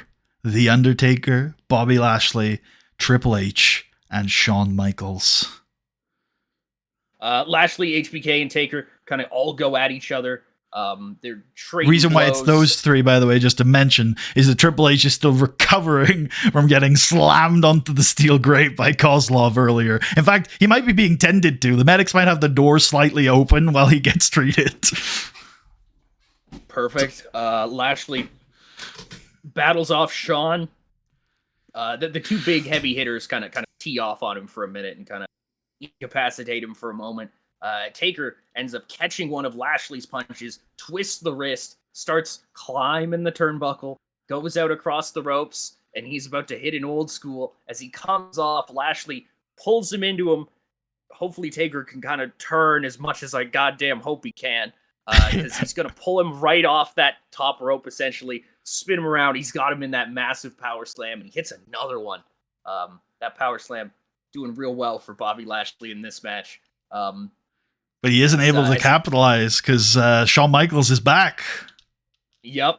As he gets up, Shawn Michaels tries to hit him with a super kick, but Lashley ducks that, and as Shawn turns around trying to recover, he gets hit with a big spear himself. In that meantime, Taker's back up and turns at Lashley again, and he will take down Bobby Lashley. He just shoots a half on him, basically. It's just a huge kind of rumble as Taker hits the mat. Bobby Lashley, there's an angle to that takedown. Like, Taker feels it as Lashley almost puts his shoulder right into him as he hits the mat. And as I think you were about to say, lands a few shots from the prone opponent as Taker tries to defend himself. Yeah. Oh, I see what we have. Okay. Perfect. Taker. So Lashley takes down Taker then?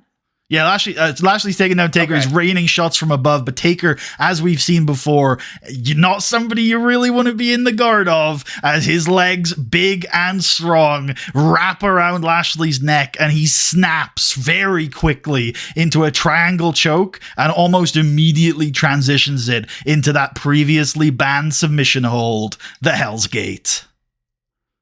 Bobby Lashley fights like hell. He powers the Undertaker up and kind of loses his footing and collapses. Then he powers the Undertaker up again, loses that footing again and collapses. And we see him strain. He's going for the third one. He puts all of his muscle into it, but it's just not moving. And then suddenly the Undertaker breaks the hold, and we realize Bobby Lashley is out cold, and his title reign is done. What a title reign it was, but very few have managed to escape the gates of hell. The refs come in to take Bobby Lashley out, and as they do so, Triple H is alive. Oh my god! He goes fighting. He goes right at the Undertaker. The Undertaker goozles Triple H to try to hit another choke.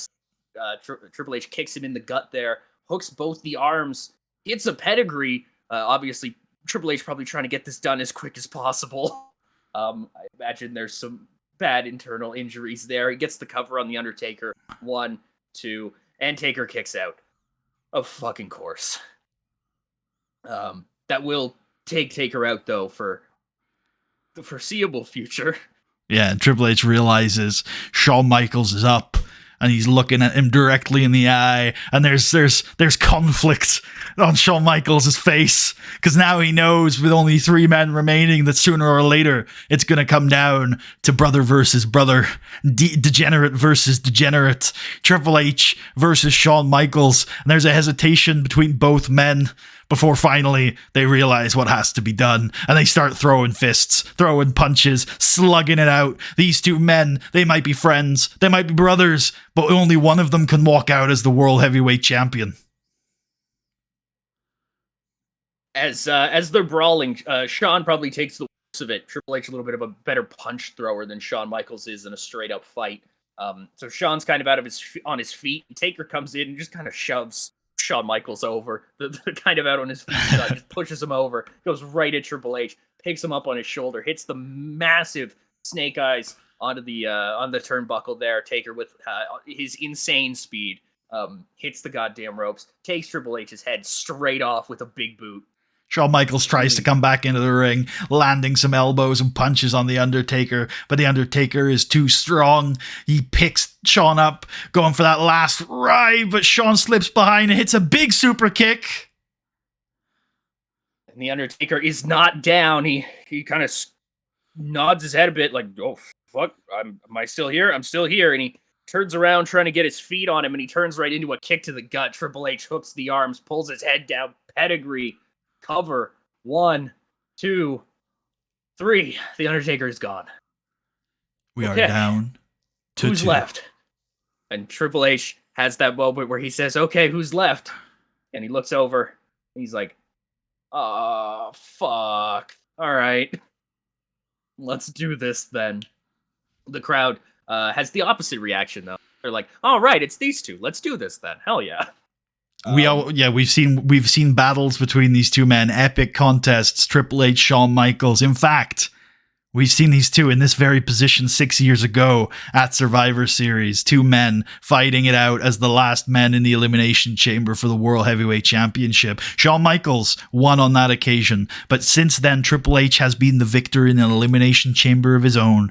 This is it. Perhaps the last battle between these 2 men, and they are exhausted. Both men have gone through the wars. Triple H absolutely brutalized by Vladimir Kozlov. Shawn Michaels absolutely brutalized by pretty much everyone in this match. He was one of the first 2 entrants. He has gone through 30 plus minutes of wrestling the likes of Chavo Guerrero, The Undertaker, Vladimir Kozlov. I'm missing one person who's been eliminated. It's Bobby Lashley, I think I haven't mentioned. These guys, absolutely. This has been, we've talked about SmackDown as the A show, right, in a meta sense this year. But make no mistake, these 6 men are top level elite wrestlers, former world champions to a man, aside from Vladimir Kozlov, who is no doubt a future world champion. And they have had a hellacious contest inside an elimination chamber, and it is down to these 2 men.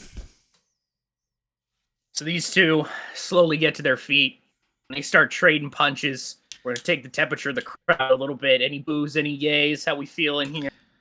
Doesn't really matter how they feel, ultimately. I think they're popping for everything at this point. Probably. Triple H doing his best. He tries to lock a headlock on to try to catch his breath a little bit. Shawn pushes him off the ropes.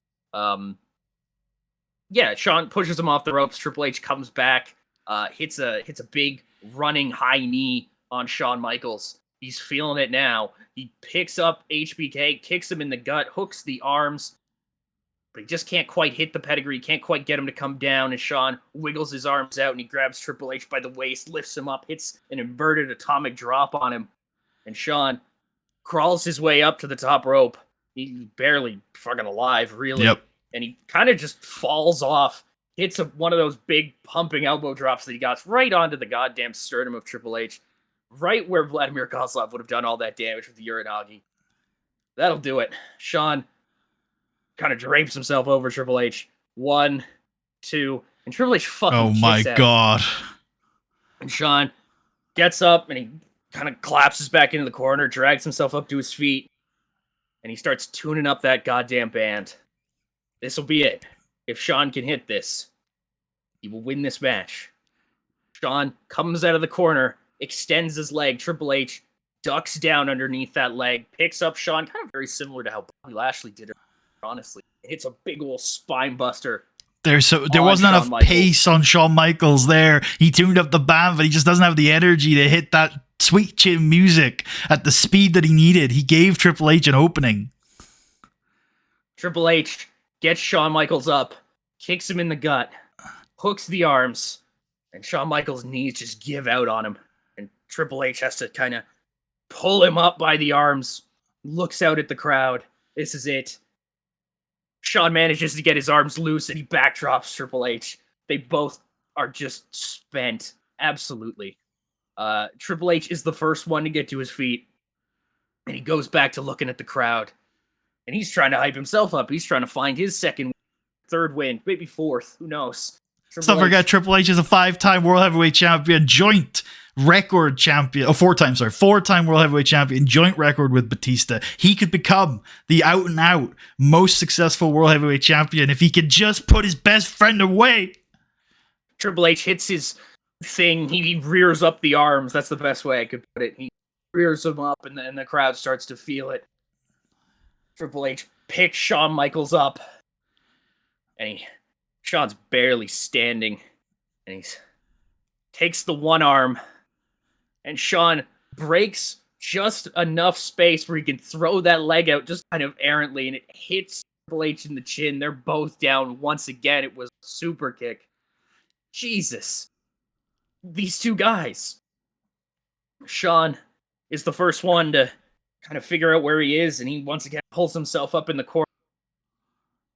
It's failed him just a couple of seconds ago, but he's going to go for it again. He tunes up the band, and he launches out of the corner, and he fucking hits it, knocks Triple H's jaw right off. It's a horrible scene. No, he hits Triple H right in the jaw. Triple H collapses. Shawn stands for a moment, and then just kind of throws his body over top of Triple H. 1, 2, oh my god, 3.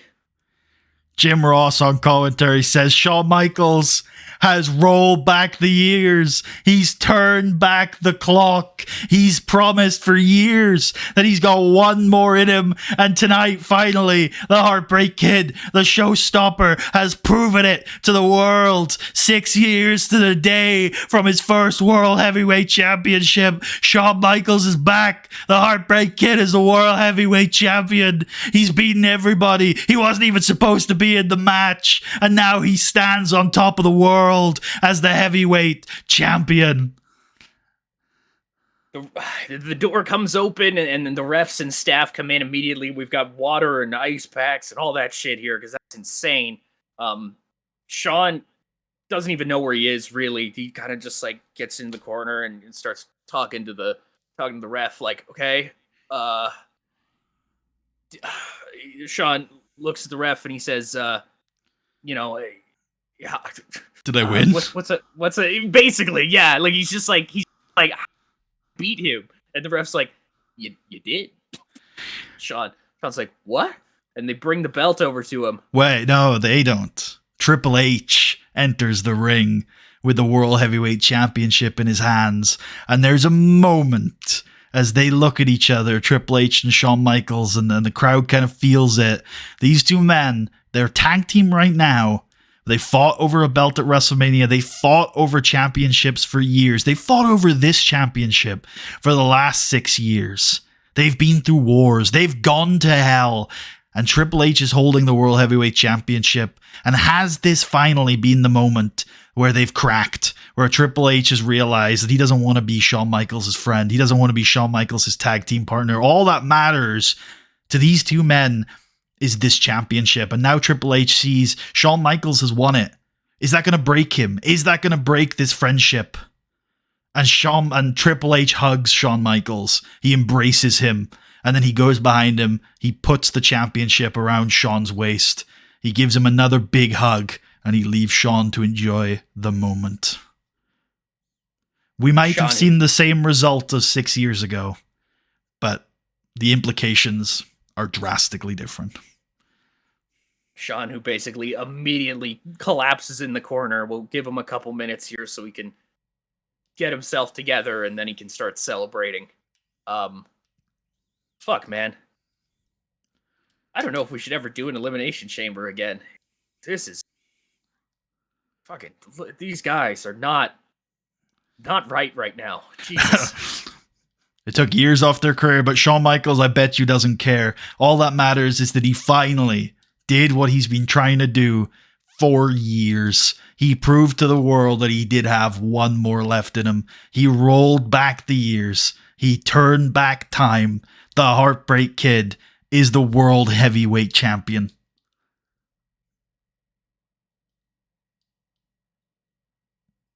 And that'll do it for Vladimir us. Kozlov was used too much. I think that Kozlov guy should go away. I don't like him. He doesn't have that. Really overrated.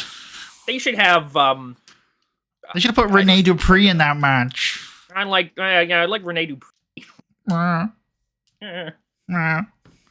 They should have Rey Mysterio beat him. Rey Mysterio is so much better than Vladimir Kozlov. True. Who the hell are we talking to? Charlie. Yep. Charlie, Edge, Shelton, and John. Does that sound reasonable to you? That works for me. Yeah. Absolutely. Bradshaw Layfield, you mean, right? Oh, of course. Sorry, Morris.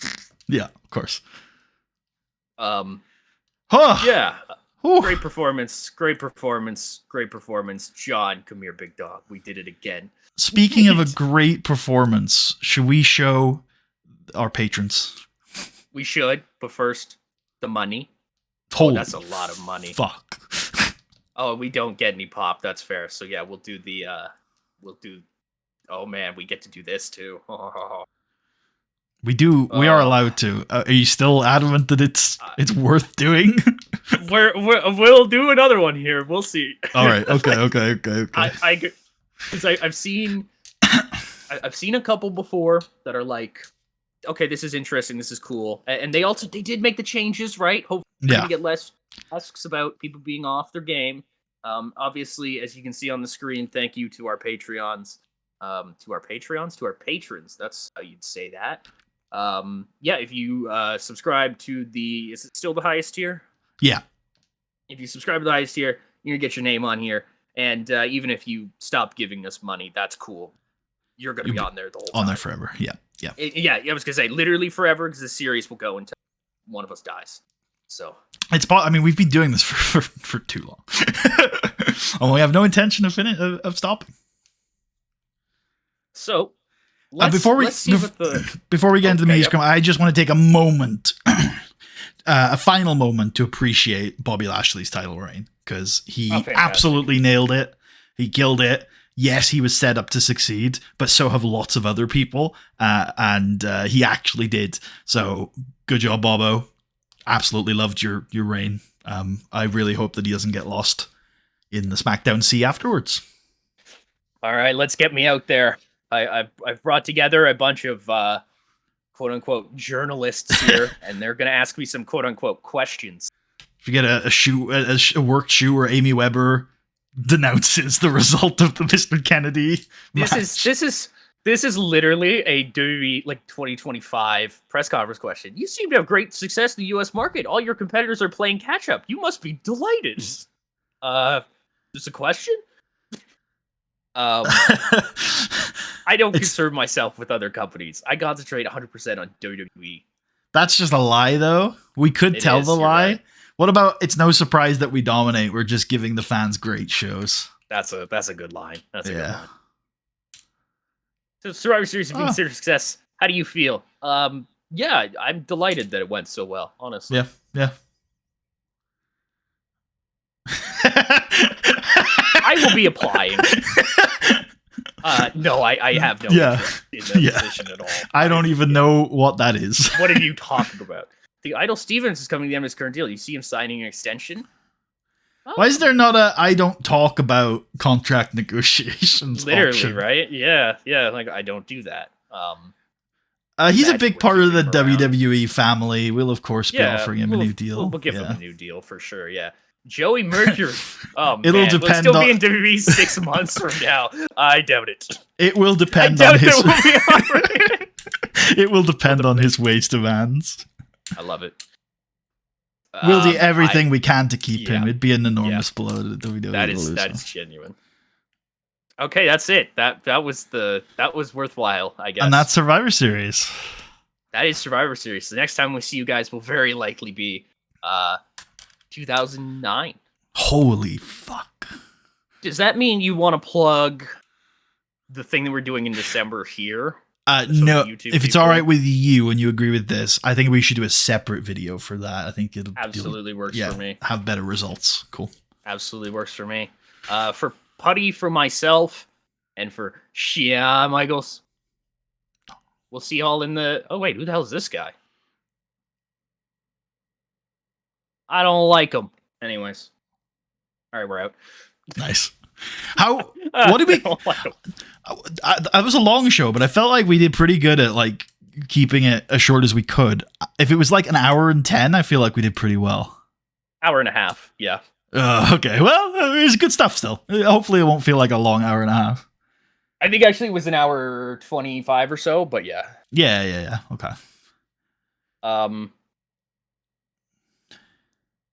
Yeah, these why? Are, I guess, yeah, like literally, like, okay, I guess we have to do that. No, I'm saying why about opinions. The Trish thing. Nice. Nice, yeah, that's fair. Yeah, okay. Yeah, that's fair, guys. Thanks, yeah, Sting. thank you. Yeah, thanks, guys. Okay, I'll think about those two. They might both be leaving, though. I'd be cool with that. Honestly. Yeah. My immediate thought was, Trish foreign invasion. Oh my god, Japan. Is she going to? Wow. Okay.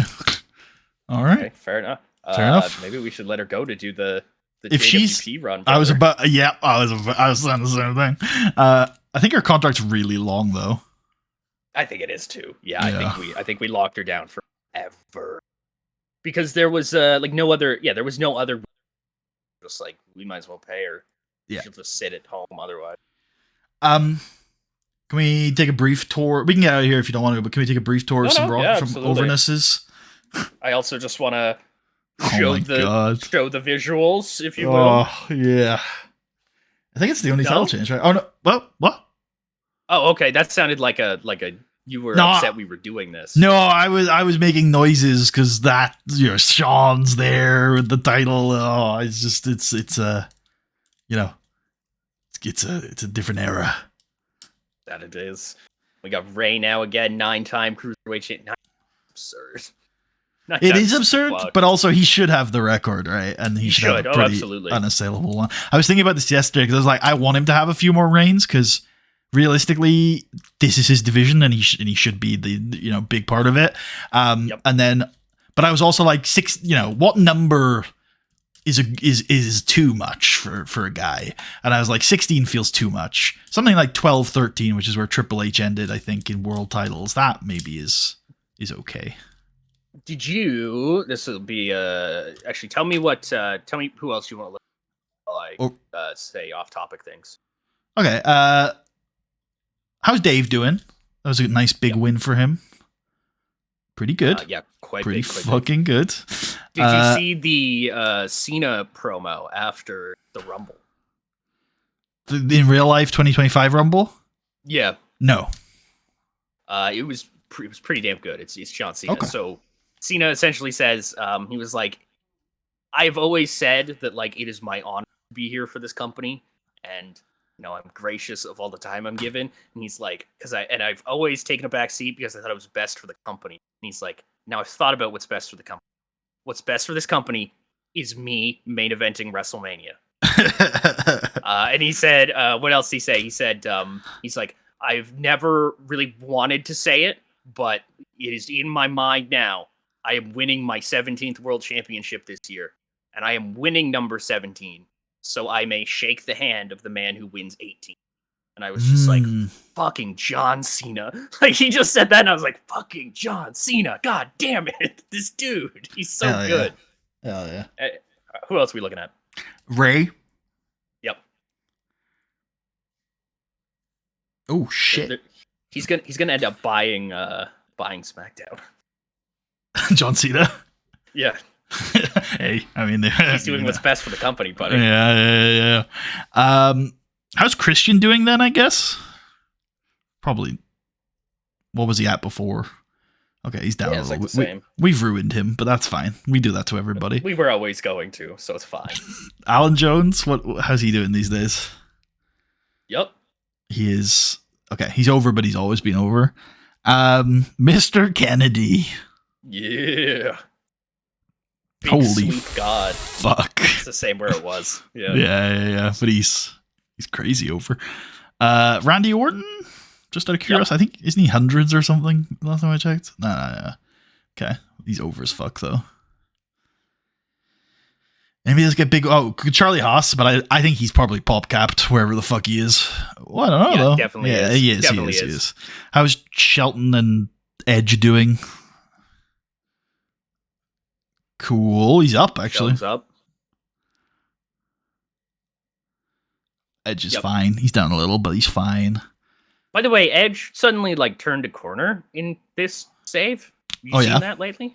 Well, it seems to remember you telling he was underperforming in ring. Is that right? And now he's banging again, or are you talking about something else? Even the promos too. He just he was absolute 80s always, and now suddenly he's 95, and I'm like, okay, what the fuck just happened? Why did that randomly?